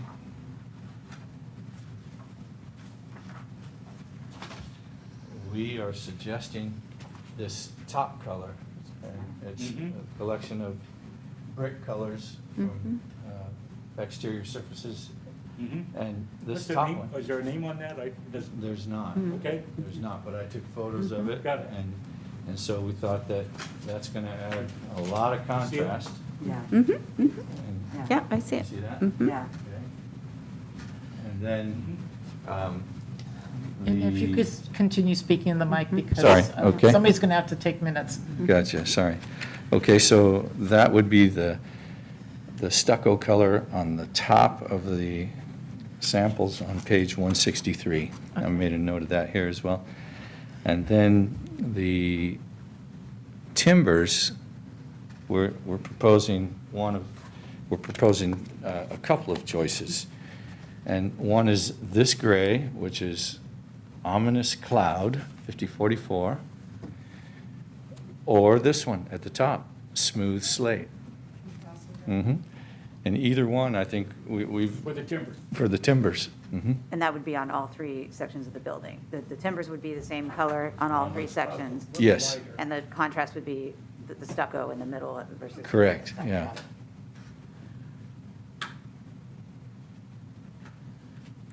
And there's no roof samples, of course, to put into this palette, right? No, Yeah. no, we didn't have that at hand. I'm kind of going with the lighter Cool. gray. Yeah, this one, this slate was is my too cool. favorite. It's too cool. Yeah. There's not enough brown in it. How about that? Yeah, no, it's Yeah, that- better. yeah. It's better. Yeah. I guess I'm concerned now. The green. Honestly, I think that if you used the lighter gray, the Swiss coffee, I don't know what we call that tone, the Terracotta, kind of almost, terracotta-ish. Yeah. And you've got black iron Railing. railings And then the vivid Red green, tile roof. and a red tile roof, Yeah. because the big thing is we've got to make sure that this complements the roof, that you're not Yeah. getting too orange with this, so that when you paint your sample, I highly recommend that you paint a sample, as you did with the others. Is there a need for green at all at I that don't- point? Do we just go with, maybe I'm- some black doors? Yeah, I'm even? worried about the green with that terracotta color.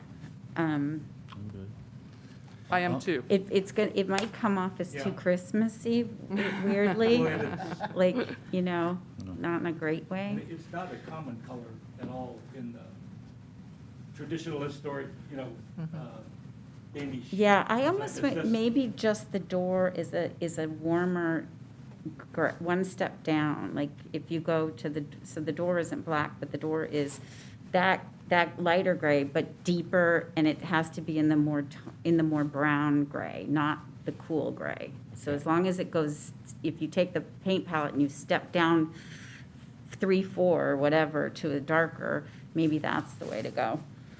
And then the black railings. I like your warm tone Yeah, there. yeah. That's a good one. And your black railings, and then to repeat, this would be the timbers. Yeah. This would be, All Then- trim Oh, this would be all the trim, or you would suggest on, I think the darker. Jennifer, you were suggesting right? deeper on the Correct. door color? door Yeah, and the trim. Door So and there's the a- trim. Yeah, so Yeah, there's a so bit you- of a contrast. And that's real typically found, is that there's the light and dark, but in the Mm-hmm. same family. And If, we're left with awnings. then I would suggest that the awnings be the lighter, the dark tone, and to me, it's either one. If you go, the darker you go, the quicker they look dirty, and they're gonna look Yeah. light when they get dirty. Yeah. Yeah, Assuming that's awning, right, that's a good point. awning colors, I don't know if you can get them in as specific colors, right? I mean, I Right. think they're fairly like red, blue, green. You're not gonna there's, be there's able, quite a selection. Is there? Yeah, and they're actually the ones we were looking at before. I wouldn't call them two-tone, but there's a little bit of a, they're not solid, which doesn't show the dirt quite as much. Sure. They're kind of Probably have nice a little in that way. Texture or something like that. And then if I can dress the roof, it has patinaed more than the tower. So, it's not what you see there, it doesn't stand out stark as just a red tile roof for sure. We contemplated pressure washing the roof because it's got so much patina. Yeah. But we thought, nah, that would Are the mess up the awnings, are character the of it. awnings necessary? I think so. Okay, Only because we've got a lot of glass and okay. The west, that faces west there to on your front door. And plus, man, that would look like a plain Jane building, I think, without a little bit of gingerbread. I guess the only thing I would say about the awnings is that the place that seems like you could maybe get away without them is the part that's behind the tower. You've got the Yeah. kind of the three buildings, That's a so good to point. speak. So you've got the tower in the middle, and perhaps Right. an awning is not necessary there. I think you're right. Yeah, I think that the tower might show off, yeah. more in that form, That's the highlight of the especially if building. It you've got is, that yeah. contrasting color coming. May I give you this back? Okay. It's actually Lori's book. Can I make a Xerox copy of your notes? And I have a copy of that at the museum, so if you want to borrow one from the museum, you can borrow it from me as of tomorrow. Okay. Yeah. Well, we've got all our photos referencing that, so I think we're good. Okay? But if we're going to agree on the lighter of the gray, the stucco, that would be 5044 instead of 5042. And that is Ominous cloud. for the timbers. Timbers, yeah. And a darker version of that for the trim and the doors. Yeah. Correct. So you want me to make those notes, Lori, and I? Oh, yeah, if you could I'll, just rewrite those. Yeah. The railings black. Black What railings. about the awnings being black? Is that too harsh? I think they lighten up anyway. I think they'd fade quite a bit quickly and do. not Yeah. look good in the dirt. Yeah. So I think somewhere in that gray range would Yeah. be, And the awnings aren't even, I mean, they're obviously prevalent, but they're not real deep awnings. I'm assuming you're replacing them with the some- frame's gonna stay. Yeah. Yeah. So in some respect, I would think if they were black, they would probably just kind of blend in and sort of become. They don't stay looking black very long in our No. environment Right, yeah, anyway. yeah. So gray, Yeah, Yeah. yeah. Lori, yeah, maybe you could, are you going to be prepared to So, describe it? Or I'm sorry, go- be prepared to describe? To make a motion is what, Yeah. and I don't know if we have to have more discussion from, You're right. do you have anybody from the public that would like to? Anybody in the room, let's get any feedback at this point. I think we have an understanding, not everybody may know about it, but anybody in the room? I don't think so. Anybody in Zoom land? Apparently not. Okay, So then you close the public hearing. we'll close the public hearing regarding this. Any discussion, any more discussion? So about just it? the terracotta color is also going to just be really key to get a good color. I'm sorry, say that The again? terracotta color for the middle building is like, it can't be too orange and it can't be too pink. So Yeah. it, It's going to be, you're going to have to be very careful in the selection of that. It And has you, to match the red tile roof. It's Not to match it, but complement it, complement yeah. exactly. Right. Not Yeah. match it. Agreed. Well, I'm willing to put up a bunch of samples like I did before, and Lori, you can come over Sure. and look, because it'd be great. We can start on that outside stuff, get some samples Yeah. up in the middle there, make Okay. sure That's everybody. nice. Yeah. Lori's because good. then you can get going with the. Yeah, it's a the- good Yeah. compromise. Yes, so it gives you the ability to move forward Mm-hmm. as that final determination is made. And you might really enjoy that luxury of time in the sense Yeah. that you'll be able to have the trim color there and be able to paint in some samples, and that might very quickly make a decision. And perhaps you have a designer friend that you might snag to come over and take a look at your samples and do a drive-by. Yeah, our first designer kept coming with the black, right, Lori, she came back like 3 times. You're- Oh, it's the Lansby, we want the How many- Lansby, we want how the many Lansby, and then emails? we want the Lansby, so. Your new design. We're new designer, yeah. Yeah. So I there's, appreciate your effort. that was Yes. your copy anyway. I appreciate you guys. We wanted as much as we could. What'd you think? Can we Make a Do we motion. have enough? No, see, Let's see what. As long as Lori somebody pays it. has, just to read it into the record perhaps. Good. So after a lot of deliberation, we have the stucco outer 2 buildings, Swiss Coffee. The stucco of the center building is the top color on page 163, or whatever test color we come up with in the terracotta tones. The timbers will be smooth slate, which is identified as number 5044 in the color. It was the No, I don't believe that's correct, is the bottom one, is that? ominous cloud. Yes. it's about, yeah, it's the bottom one. The bottom one is, the timber color is this one? Yeah. That's number 5044. Okay, good. Okay. So The Yeah. lighter just one, to yeah. confirm Okay. that we're talking Yeah. the same thing, sorry. Right. And then the door casings would be smooth slate, which is number 5042. No, Okay? Okay. No, I think, it- so I think I can clarify, and I see why you thought that, or why you guys thought that. I think what Jen was saying was, if you could take the ominous cloud color and get a darker shade of that, because the reasoning is because that's kind of a more brown gray, whereas the top one is kind of a blue gray. Right. It might just conflict with your terracotta, so, so I think what you were suggesting was to just take that color and go darker shades for So the would the trim. top one be, It's too dark, I think she wants to go in it's not, between. it's actually a different gray. Yeah. Yes. So I hate to So be you- that way about color, No, but that's it is a okay. So different gray. It's the a half timbers are the bottom one, Yeah. Lori. Yes. And then a darker variation of the. complementary color. Like, Okay, when you go great. to the paint store to have a mix, you Just could tell you could just them, say, hey, can you give go us? You know, it's interesting, not to throw you off, Jennifer, but the top one is what they call, they 50% it, Yeah. 25% and all Yeah. that stuff. It becomes that bottom one. It does. That's how crazy Yeah, when I put all these it's samples on. reading So as a it's just, very yeah, doing cooler, the yeah. percentages. So I And maybe totally that's just- understand. It could be, photocopy. it could be the photocopy for We are sure. then. also sitting under, Fluorescent, Yeah. yeah, yes. yeah. But As but long even as on on the sample, it does look like that. Lori, I think you looked at it today.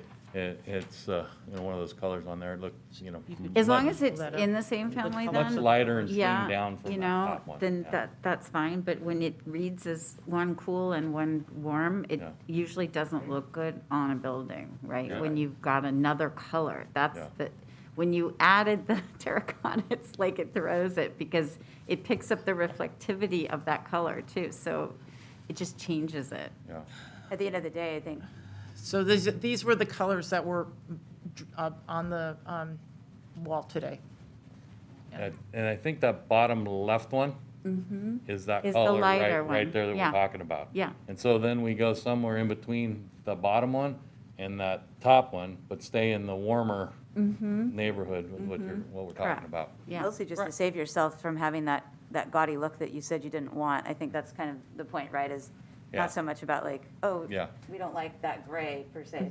It's just how is it going to look with the other? You'll save Right. yourself a lot of heartache probably if you just Yeah. address that originally. And then what are we doing with the awnings? Sorry. Gray. We're going A with the. gray, With a, yeah. with a gray, somewhere either matching the one that we're upgrading there, probably, a little bit darker like that, the one we're talking about for the doors. Yeah. Kind of match the doors. And I think the Yeah. description on what Rod was trying to describe is a fabric that, where they offer some of that umbrella material, like in a salt and pepper look, Yeah. you know, where it's not just a solid color, adds a little more character to it. Are you using sunbrella? I haven't got that far, whatever It the, lasts really well, does. Highly Okay. recommend it. Yeah, it Personal does. use. It's worth the Okay. investment. Yeah. So that was the motion. Okay, I make that motion. I'll second that motion. Great. That motion Yeah.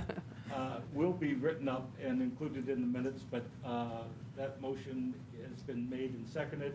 Okay, can we get a vote of the committee? All in support of the motion, please say aye. Aye. Any to the contrary, say nay. The motion carries 4-0. Thank you. I really hope, Thanks for all your patience, your help's guys. been amazing, guys. No about We'll that. make it pretty.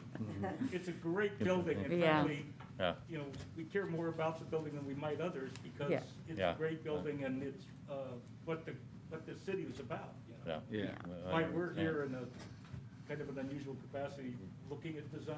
Yeah, Yeah, yeah. that's great. We really Thanks so much appreciate, for we really your appreciate extra- you guys. I Thanks think for you, your Thank extra you. effort. Thanks Yeah, for your you bet. Thank you patience for everything. also. Appreciate your time. Thank you. Beautiful building. yep, you're gonna have a lovely building, and I think it's going to attract attention. Good, get some retail, thank you. That's it. And that building across the street, oh boy, that's a, Yeah. Okay, thank you, everybody. Yeah, Thank you. yeah. thank you. Thank you, Laurie. I Next appreciate one. your efforts on that.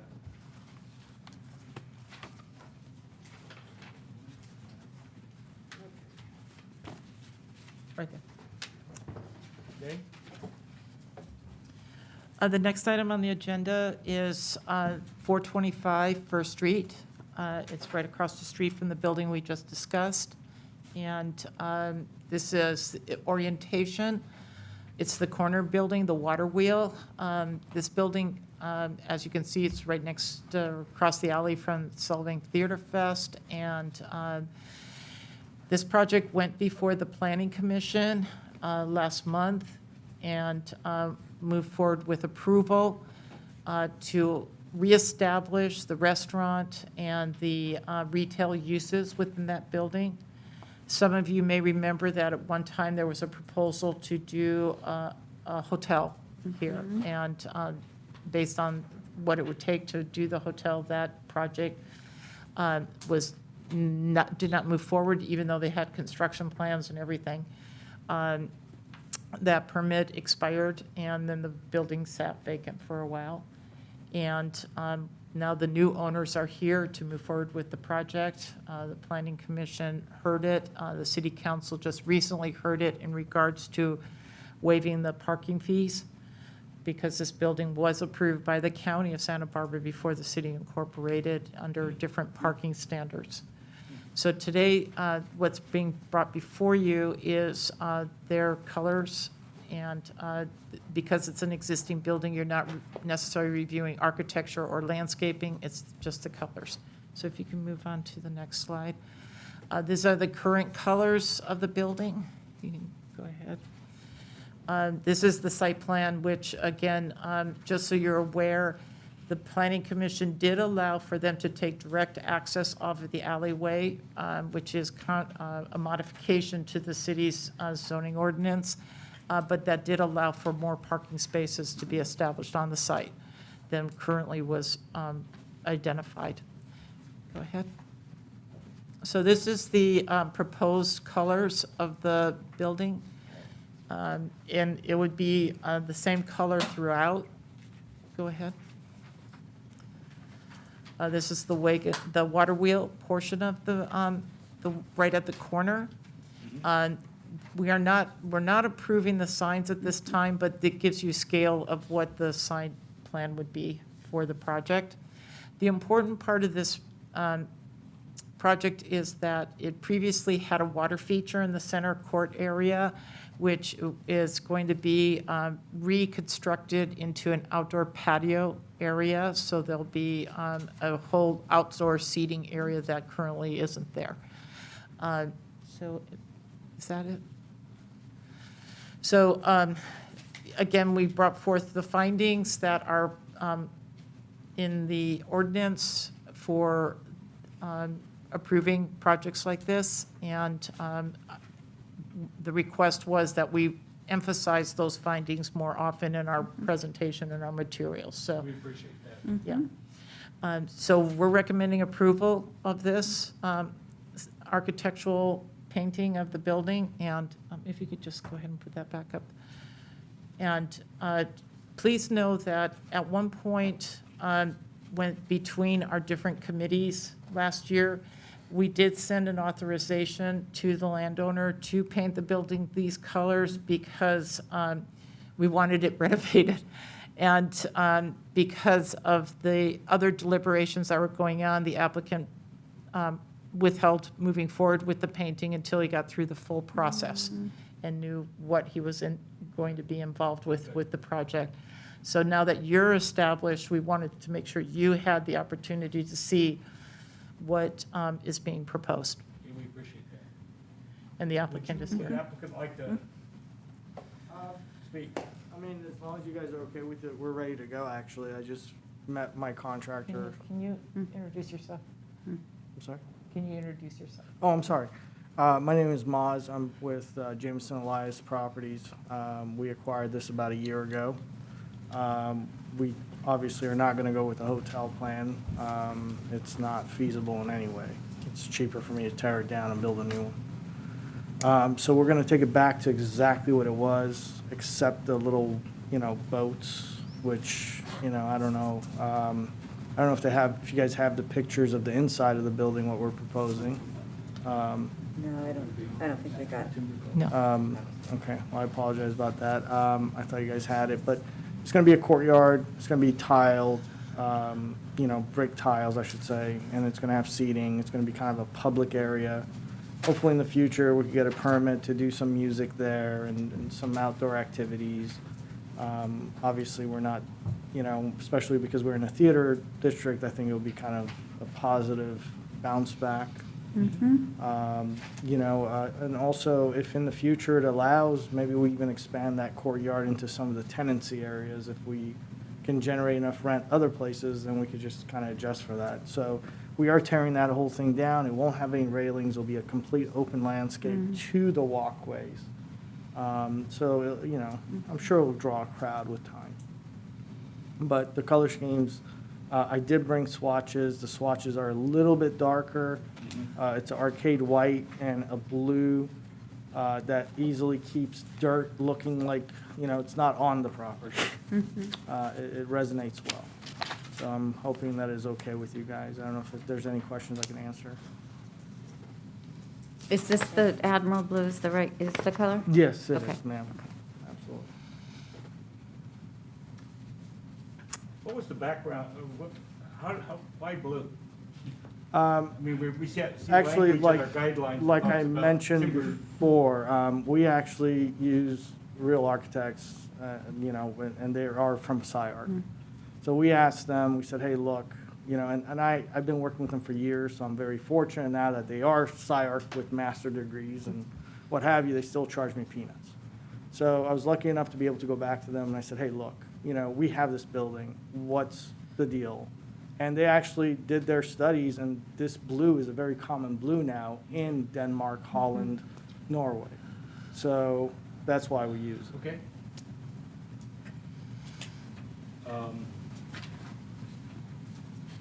Any comments? I have a comment. Oh, Go ahead. go ahead. No, go Joy? ahead. I mean, I think I know what some of us, or what all of us might be thinking or saying, because just based on our prior conversations about the timbers and colors, and also just the contrast of the white with the darker color. I would say on a positive note, I think the blue is a nice complement to the orange roof, the red orange roof. And to be honest, the color of the building as it exists today, while obviously it's tired and hasn't been refreshed for a long time, those colors, I think this is more appealing personally. Thank you. Yeah, I'm not sure, I think it does come back to that conversation of the white building that we've been having here for the last 2 sessions. Though the difference here is there's a pop of color, so it's not really a statement on my part, just kind of what I'm rolling over in my head right now, and I'm curious what everybody And else just thinks. to add to your story there, we are actually paying to get that power washed and sealed. So you're gonna have a real red. You're not Yeah. gonna have that faded, ugly, I mean, we are, I'm very aesthetic, because being in the restaurant business, you have to be. That's what you're selling, is somebody's coming to eat, not really for the food, but where they're sitting. Sure, So aesthetically, I really think it'll be popping, and I think if we're expecting to have any kind of retail, or any kind of deli, or little cupcake or something, we're gonna need that to bring the right tenant. Yeah. And if it's dead because we're off the beaten path, I won't be able to get the right tenants. So Yeah. that's really my thought process behind it. What am I gonna give someone to say, oh, wow, I see this building, yeah, so. thank you. And I can definitely understand why you'd want to attract people down there, and I'm sure your neighbors are excited to have this project moving forward. I like the idea of your courtyard. I think that will be well-received and is an improvement to the building. I do have concerns about the color, with comments being in regards to kind of the 18th century Danish style, the Northern European style. Again, going back to the blue that's on the timbers, because that really doesn't fit with our current guidelines that we're, tasked with following here. I think that the blue has potential for a complementary color and a architectural detail in some fashion. I am concerned about the white, the white that's kind of like the base color being adopted, which again doesn't really conform with the task that we have to apply those rules. So those are some of my, initial thoughts. I wanted to ask you too, Pat had gone over to look at the building, so the bricks by the water wheels, the water wheel itself and the bricks, will they be remaining? Yes, Yeah, so that's absolutely. gonna, because Yeah, we all what you know see in it. the picture is what's happening. Okay, Absolutely. so, let's see. I All right, don't know yes, if we could make it work again. I mean, that's a whole different story. Right. Really popping in that picture. I Yeah. can't promise that. The brick, because it is a nice, at the building when it was new, I actually worked in there. So it was a nice building, which has sadly decayed over the last 10 years or more. And tourists certainly used to flock over there to take pictures, and even still occasionally do. So you've got a feature that's going to draw them in right away with the water wheel functioning or not. But I think that there needs to be some reconsideration of the color palette. I don't have an issue with it, but I think we're learning that we differ on whether the timber should be dark brown or dark gray or a color. I think it's it looks attractive, and it's bright and fresh, and it kind of does the job. I guess I worry about the quandary we kind of were getting into on that last discussion, which is if the timbers are dark, it drives the solution very quickly into one answer. And so, let's just be devil's advocate for a minute. If the timbers are dark, what color is the stucco? Does the stucco then go to a blue? Or there's only so many ways out of that path of those timbers being always a dark accent. So I guess that's, to me, is a relevant conversation. Otherwise, we'll have the same kind of circular discussion almost every Right. time.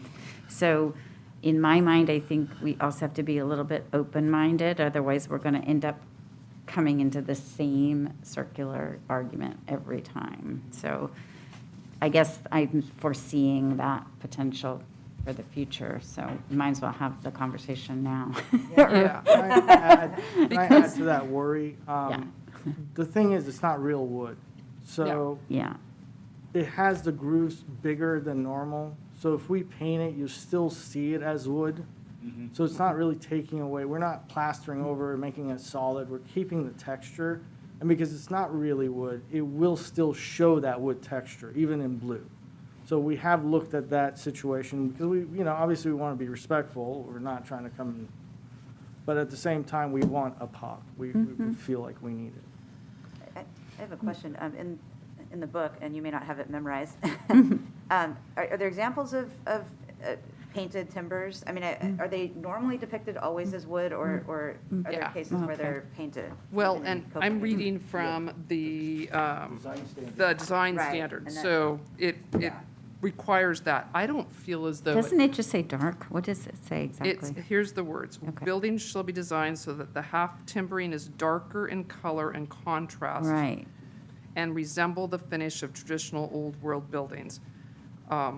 There are some exceptions. I don't feel like it has to be really dark, and even on What this, page is that on? this is on the BAR guide, oh, that's what they just gave us, page 13. Yeah, and there is on this page, is there an extra copy? Could you show him page 13? Because there's a picture here, I'm not saying this is the answer, that's showing some very dark half timbers with the blue trim. Yeah, So there is a way to employ that. Actually, I will say, this looks like a darker blue here. Correct. This looks more like, yours is definitely not as bright. No, it's not. It's Right. not as Which- dark as this. I Is that what actually, you're referring to? no, the one with the, next to it. She's on the left, Oh, that's. but the one on the Yeah. right is a dark blue timber. It looks like. Well, and then the picture at the top of the page is, another example of where Yeah. there's a very deep color, and this is very typical of what fits that era that's being Right. described here, and is still very much in use in Denmark today. Right. It's really a rich combination with the darker timbers, but there's that extra layer there where those timbers have the detail and the paint. Yeah, they have the red detail right next. Well, they have the white detail. yeah, the white, It's the accent.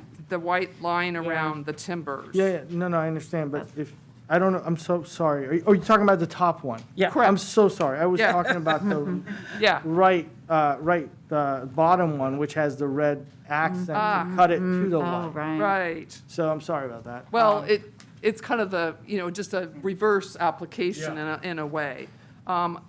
It's certainly a more detail-oriented paint job, but it really does turn out looking quite beautiful. I agree with you. There's a cost factor that we have to maintain, and also above and beyond that, getting the right painter that is willing to even do that is very difficult, because this is not, most of them come with a spray gun. You've seen it. They blast through, and even my guy is going to blast through and then come back and just, repaint with a roller on the wood part of it. I don't know if this is something that we will be even able to accomplish with a hot market where contractors are, telling you to back off because they're busy for the next 3 years. I have to keep that in mind as a business sense of things. So if you want me to go to a darker blue, I have no problem with it. I just think if we don't have a little bit of a contrast, and if we go too dark, then we're pretty close to black at night. Well, as we said, this looks a lot darker Yes. than the blue in the photographs. But at night, it still looks blue. So Yeah, if yeah. we go to this blue here, at nighttime, that's going to be black. That's gonna be black. So that's what I was trying to get away from, and that's exactly why I pay professionals. They need to pick the right color for me. Well, it's so, there's a way of doing this that does both, which is in looking at the image with the Paxti's Pizza sign here, when you paint the detail, the kind of outline of the roof with the trim color. Okay, I'm sorry. So, That's a little yeah, bit better. Sorry. okay. But the timbers stay, it comes into play. I'm not sure how it applies. There are places in town that look like this. If you go to, I think it's the Danish Mill Bakery, the one on Copenhagen, they have a color that's similar to this blue that they use along with the half timbers. The blue is on the trim. There's a very strong contrast here between the light and the dark, and I understand that the goal is to bring the visual eye down to your location. It's quite a stark contrast that doesn't really fit within the kind of historical context. The white is an arcade, by the way. It actually comes from a cream line, not a white line, just for you to know. Right. It's nothing like the picture you're seeing behind you. No, yeah, we've got the sample. Yeah, no, Yeah, it's a so little it's warmer. up Which from the is- cream Yeah, it's side of warmer. things. Yeah, not- and, white. and Yeah. certainly we can see because it's, stapled on a piece of paper that's, it looks cream. So I'm just kind of running along with the requirements in the codes, understanding that we are trying to make this work and still do our job to apply the guidelines and the requirements, and looking at it from that kind of historical point. So your recommendation would be that the trim on the exterior detailing is the blue, and then the timbers on the inside are the darker color? I don't have a recommendation okay. on that. I think it actually needs to be somewhat revisited, looking more at the guidelines to be able to do that. And perhaps Okay, you're. so what about if I just take whatever blue you want and put it on there? I'm good with it. Honestly, I don't want to come back to Solvang for another meeting over color. Yeah. I understand the blue that comes out of the picture makes it look like Disneyland. But it's not. I know, I Yes. understand that, and that's what I'm saying. If this is a nice dark blue, and I mean, I'm okay with that, I guess. And I what don't- we're giving you is what we're I going wouldn't to want use. to look like, bubble gum. Yeah.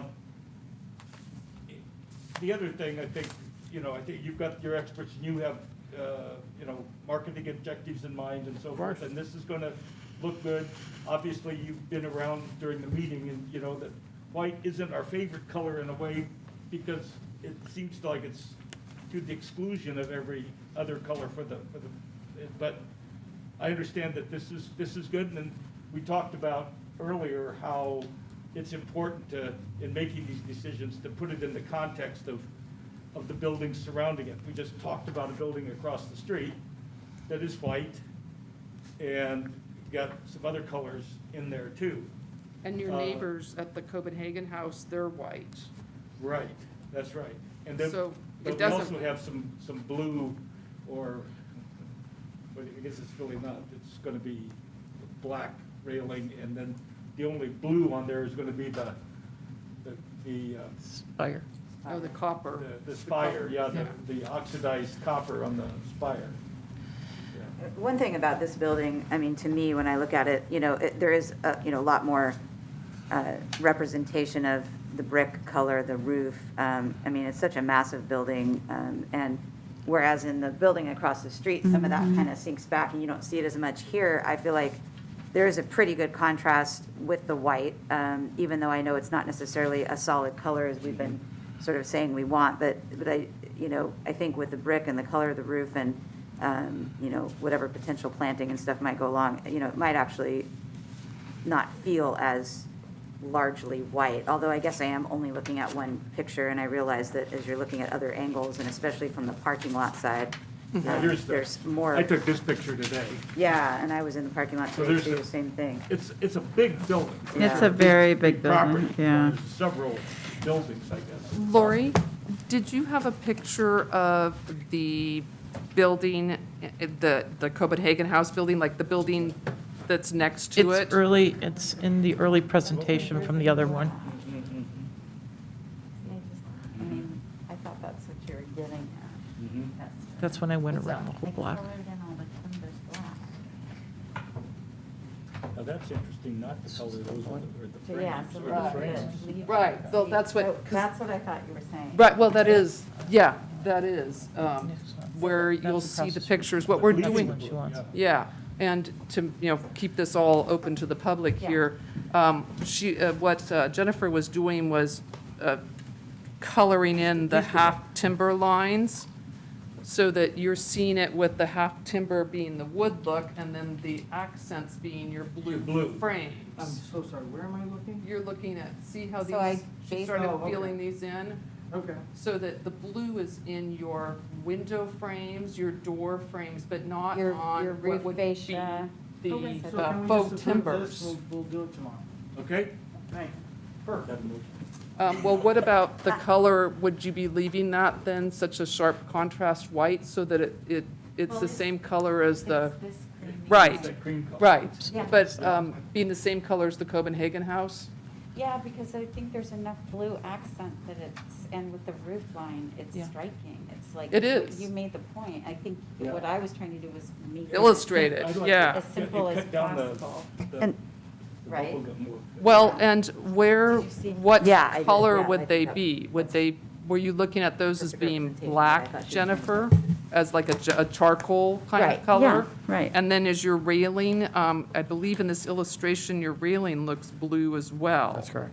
I would recommend that that be black. Correct. Fantastic, done.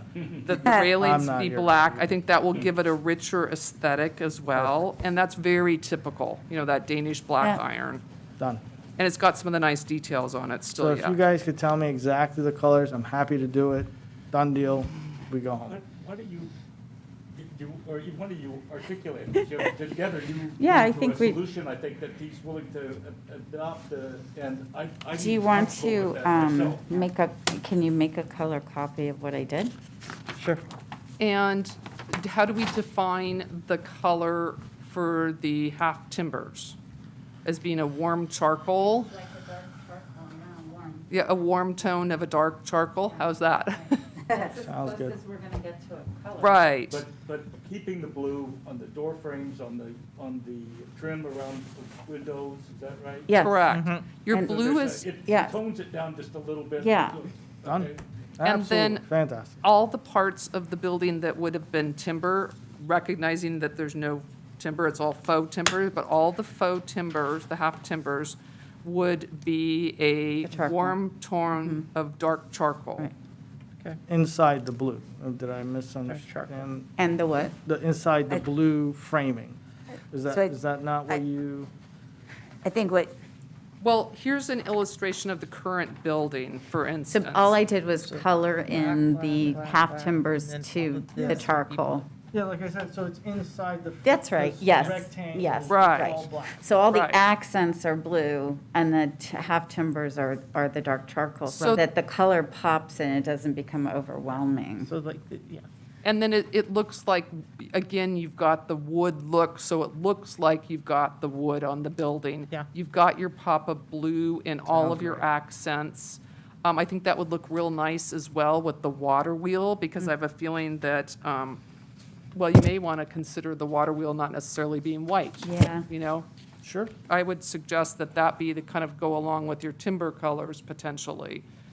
And then black railings. And this group, you're comfortable with the arcade white as the body color? yeah, I think with the contrast of the blue, that's Yeah, an I am. acceptable. Yeah. Yes. Use of white. And- Can I wanted to show you something. I took a picture today. Mm. This has nothing to do with colors. It has something to do with security. That was, Yeah, we know. oh, you know. They can't get in there into anything. Steal whatever they want. Oh, I saw it too, and Oh, okay. and the shed door was open. I gotta replace all the ACs, so I appreciate you telling me though. That's what I was, It's a mess after 8 years of, yeah, I'm sure. Yeah. sitting still. We're very again, very pleased that the building is being cared for, that it's going to be maintained. And revitalized. Do we need to ask if there's any other Yes. comment? I don't know if there's anybody out Yeah. there. Are you guys gonna give me the color code for the gray? Because I don't wanna repaint or anything like that. I just wanna do it once. I would think, as long as you guys agree, that since you are working with a design team, that they may be able to recommend a good complement to the I know blue. exactly what they're gonna say. They're gonna say a grayish blue to get that tint, and that's what they're gonna say. I don't wanna repaint it. So if you guys want like deep gray or something, because I know they're right. They're right. You gotta complement your blue, so it has to be a very deep gray with a tint of blue in it. That's what I've been doing this for a long time. Right, but So, but if dark, you guys right. want black, you want gray, just give me the code. I'm done. That isn't something we're I equipped think- to do. I think that's fine. That's, the sense of the recommendation will be, to maintain the blue as you have the Admiral, Beautiful.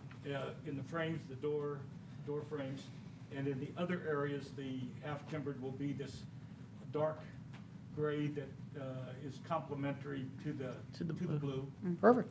Done. And also your arcade white, just Yeah. like you've recommended. I'm in.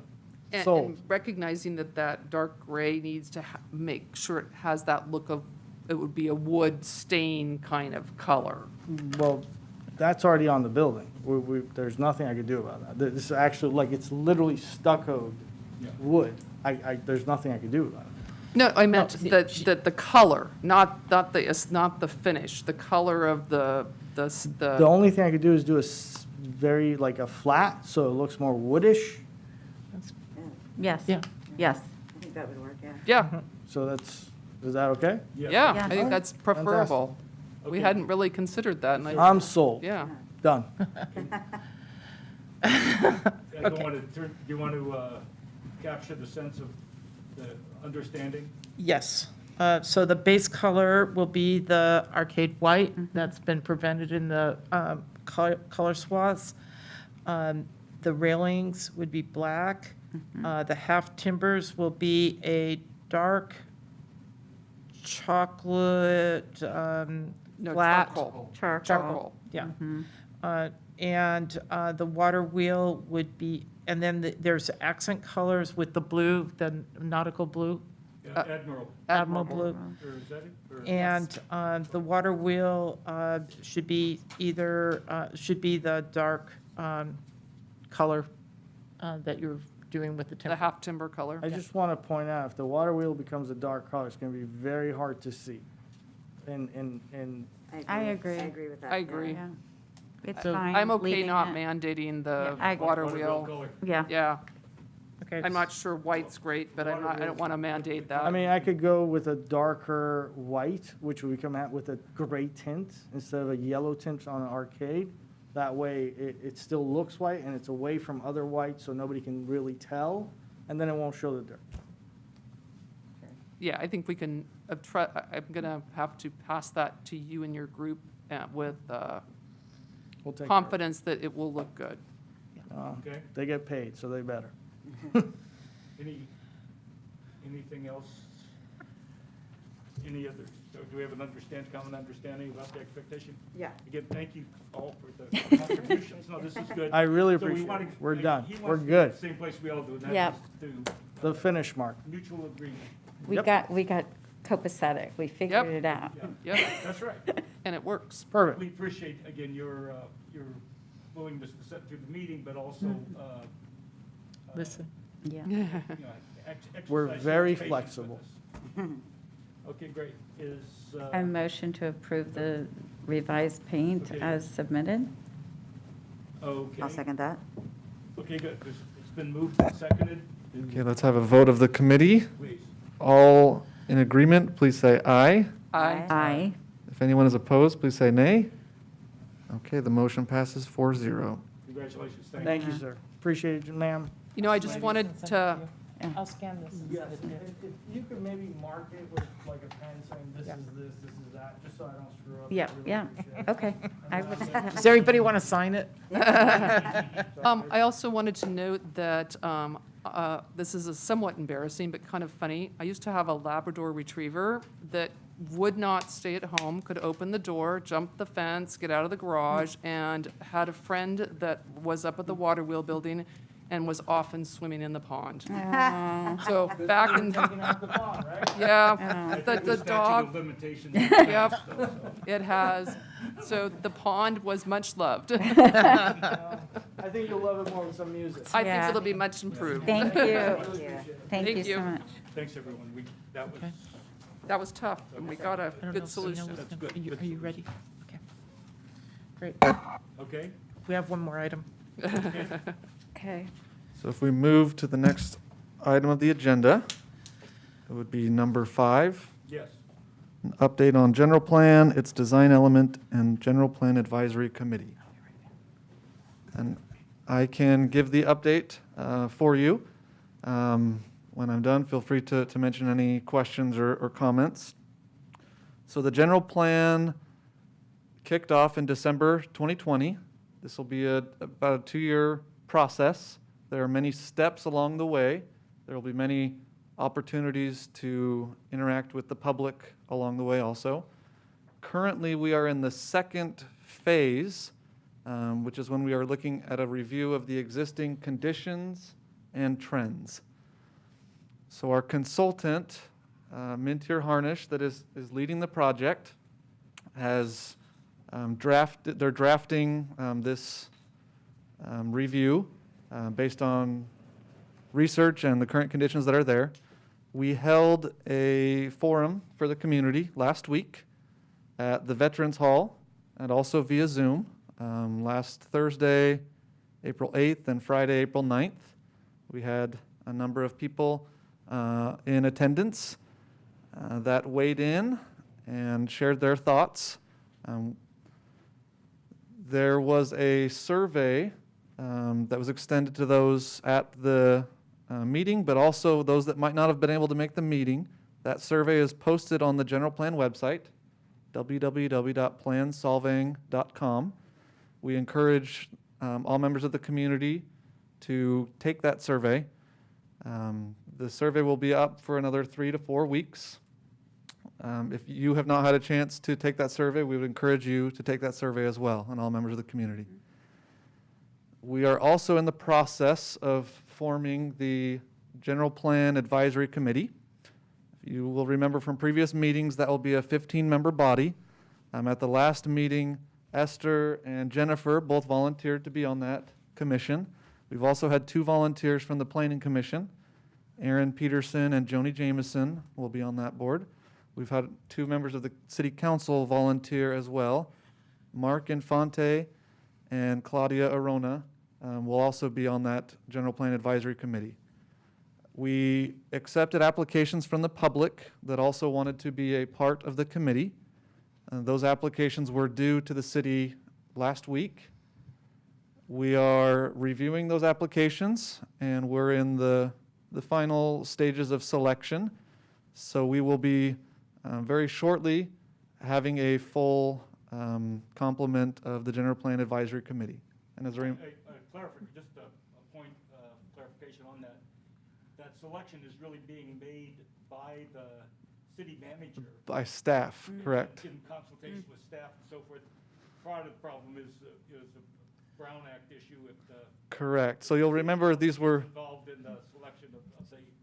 so all of these appointments were voluntary appointments. We do not have a majority member of any of these boards. So as a result of that, it's not subject to the Brown Act.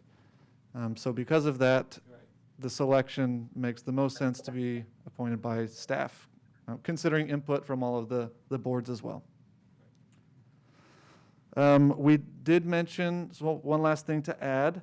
We mentioned earlier in the meeting there was a question on the design element.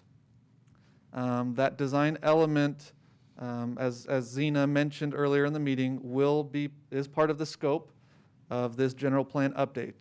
So over the course of this 1.5 to 2 years of this project, we will be updating the design element. So any comments on that are welcome, would be much appreciated. That, I think, gets us to the an update of the general plan and the general plan advisory committee. And if you have any questions or comments, we'll take those at least at this time.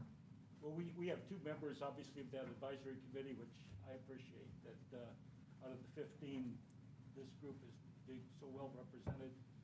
And, you know, I assume that we'll play some role in the development of those design standards as that comes out. Mm-hmm. And if you haven't completed the questionnaire, do so. It's actually kind of fun to take because it starts, you know, putting you in the process of adding the adjectives and values and assets and so forth that put us in a mindset of what's needed around here and what our objectives are.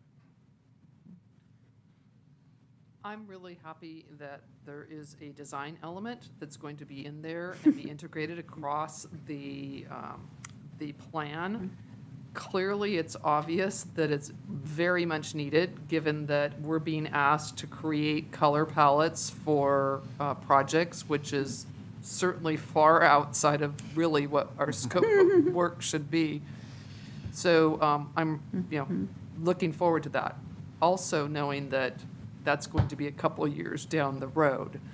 So certainly there's a need for it. Do we have any idea when the GPAC is going to meet for the first time? Do we have a sense of that yet? Or the time? Yeah. We don't know exactly. I think in the coming weeks would be the first meeting since we're very close. Okay, how far away, maybe you mentioned it, how far away are you from, or is Zena is leading the review, but my estimate is that within the next week, right, she will have finished selecting the 9? those 9. We'll go back and make sure they still want to serve on the committee. At that point, probably at least a week or two notice before we would schedule that first meeting, and make sure as many people as can be would be there. Once that kickoff meeting happens, the committee itself will discuss internally and decide how often to meet, what day of the week, what time of the week, to try to best accommodate everyone on the committee. Okay. We will probably look at the options of also having a Zoom or a video conference capabilities. There will be more meetings up front in the beginning stages of the project. That maybe the committee would meet more on a monthly basis. In the later stages of the project, when we're doing plan drafting and plan review, there won't be as many items to discuss. So the committee meetings will be less frequent at that point in time.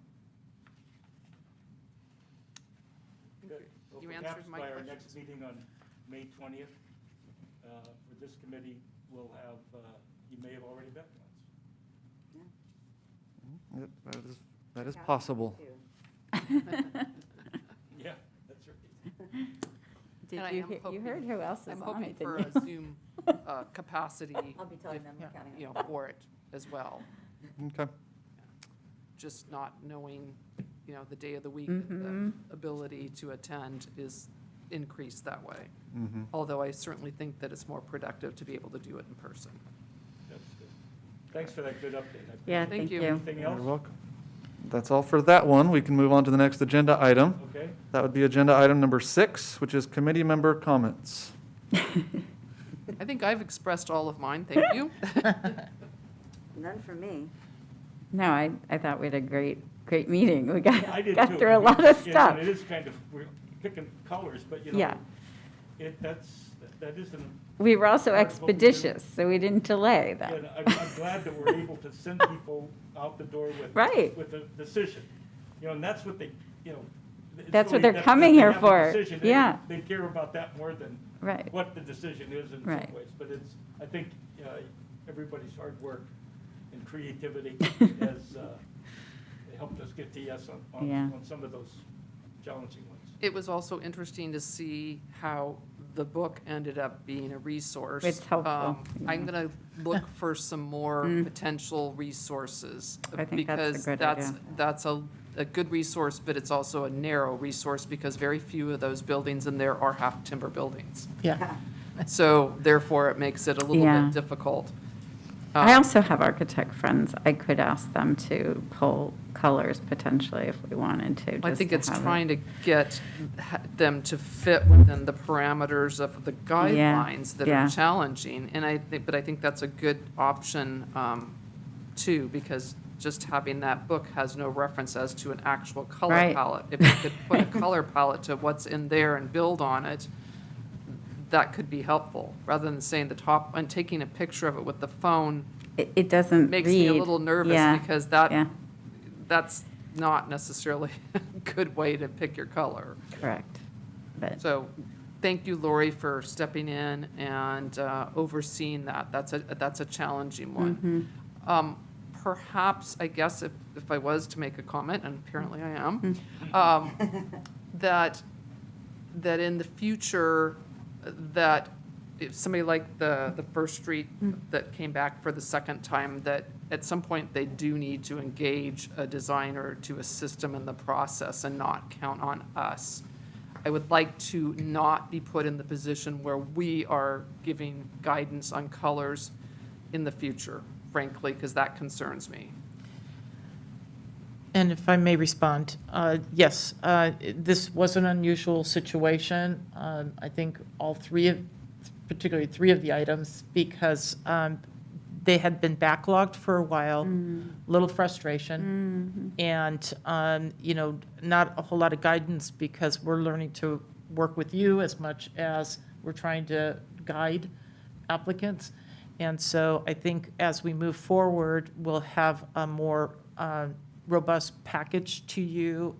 We will have guided the applicants and hopefully help with having some really good materials before you without having this kind of collaboration that you yeah, probably I weren't think expecting. it would be really helpful for you to be able to say, we know they're not going to like a color on the timbers, before they get here, right? Yeah. Like, tell Yes, them honestly. I concur. Yeah, and you don't even have to say us.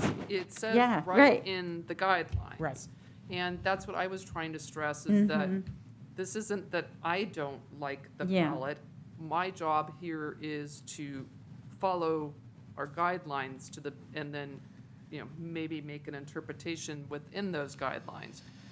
But that makes more sense as to how come these projects are coming with such urgency. Thank you for Right. giving Yeah. us the background. It's Yeah. because they've been kind of lingering and Yeah. sitting, waiting for us to be active. And ironically, COVID helped a little bit with that because we didn't know when things were going to happen, but now as the trend is going towards opening up, all of the applicants want to move as quickly as possible. And so I appreciate you taking these on tonight because I certainly didn't want another month to go by. And Oh, yeah. Have that file still active. yes, Yeah. yes. I think it also, excuse me, I think it also shows that over the next 2 years, as we're working with the general plan, we're working with the design element, fleshing it out as we're, revamping the design standards and the other things that we're expected to manage here with the design of particularly the village, but of the community. We hope that we're going to be working on a color palette that, is clear to us, obviously, and doesn't involve a lot of negotiation, but basically sets out, maybe a limited range of options or something. How we do that, I don't know. It'd be interesting, but other cities who've been successful at this do. But I think we see this coming down the line, that what we have, we understand there are some limitations to it, but actually there's quite a bit of good guidance here right now. And maybe there's ways in which we can work on improving it over the next year or so as we refine the design elements. Well, and I think, Lori, you or maybe it was Zena that referenced earlier that although the general plan process is going to be at least a couple of years till it's completed, potentially there are some design elements that could be, interim, put in place on an interim basis that might become permanently part of it. And again, we're a little bit stuck with rules that were written pretty much in the 80s. And there's some things that we just have to use our common sense. Your sign doesn't have to be wood, it can be Right. the manufacturer, Yeah. look-alike, and be much smarter. But because we don't have that luxury right now, it's kind of tough. And just what, the last thing about that book that everybody's looking at, some of those colors, those charts show one building and the color it's been over the centuries. As they've chipped off layers Oh, of yeah. paint. Right. So, trying to apply all this as though it was a building in 1700s Denmark doesn't necessarily make any more sense than saying you must build your building if you were to build a new one up to the front of the property line to look like one section in Denmark where the harbor is right across the street, not another building. Yeah. So, we definitely look forward to Yeah. the new codes. Good. So I have two items that I'd like to bring up. One of them was, the first package of material you got a month ago had a lot of material. This package that we presented to you included elevations and floor plans and the full package that the Planning Commission reviewed, along with the colors. We're finding, what is your preference? Do you want to see the whole package when you're just dealing with colors? Or, we do the reductions in the staff report. The Planning Commission we were doing just the reductions, and they asked for the full package. So we tried to guide you in and provide you what the Planning Commission has seen. But I'm just asking, what would you like to see in your submittal requirements? This feels a little redundant to me when we're talking Ditto. about things like paint colors and stuff. It was helpful with the Theater Fest, situation, although still were the smaller versions.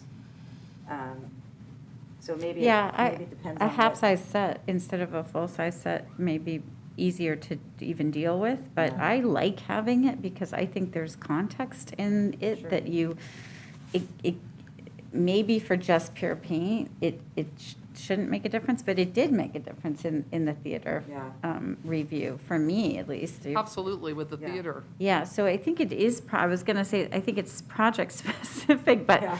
I think that's too tough for you to deal with. So I'd rather go with a half-size set and go with it as what they receive, we receive, I think. Yeah, and you'll have a Yeah. full-size set in the office. If somebody wants to come in and look Yeah. at the details. I think this, I'm going to leave this here. Likewise. I think that's great. I do think it's unusual, though, we with the PCPA and the projects that we've had so far, it's just color. Yeah, The scope of this committee is more than Yeah. just color selection. I Yeah. mean, and I think there is something where projects are, coming, and I think maybe some of it is uncertainty about the role of this committee there for the last couple of years. Perhaps they were looking at branding and some other things. But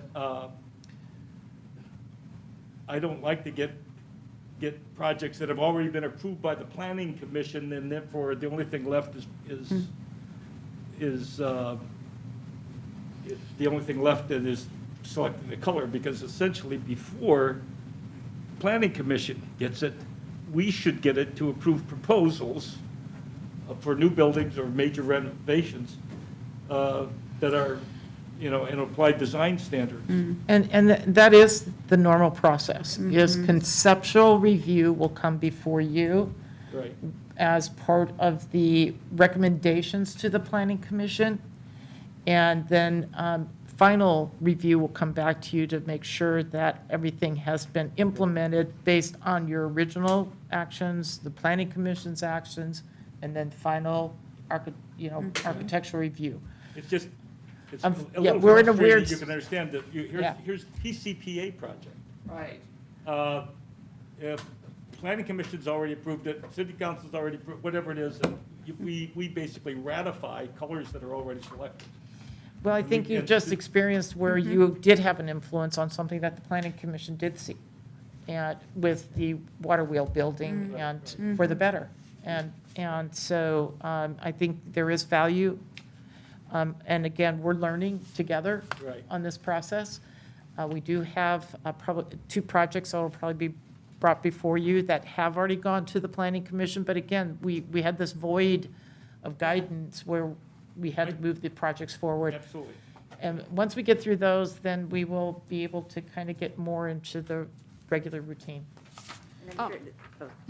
I just wanted to ask if there's an advance agenda of anything that we should be aware of, because this, our notification sometimes comes a little tight to fully inform ourselves. Is there anything coming up that you know of at this point? I know sometimes these, paint and signs don't necessarily get submitted and, I think that the next meeting, what we'd like to discuss with you is what can be signs that can be approved at a staff level versus those that should come before you. We have a number of new businesses coming in that have the small little hanging signs and wall signs. And, does every sign come before this committee? And so I think Zena wanted to have that discussion with you, looking at the sign ordinance and what you can expect with the sign ordinance and what guidance you can give us as to what we can approve at a staff level. That's going to be really important, especially now as the season is picking up and different things are happening out there. We may have 2 projects come before you that have just recently been submitted for building permits. One of them was 536 Alisol.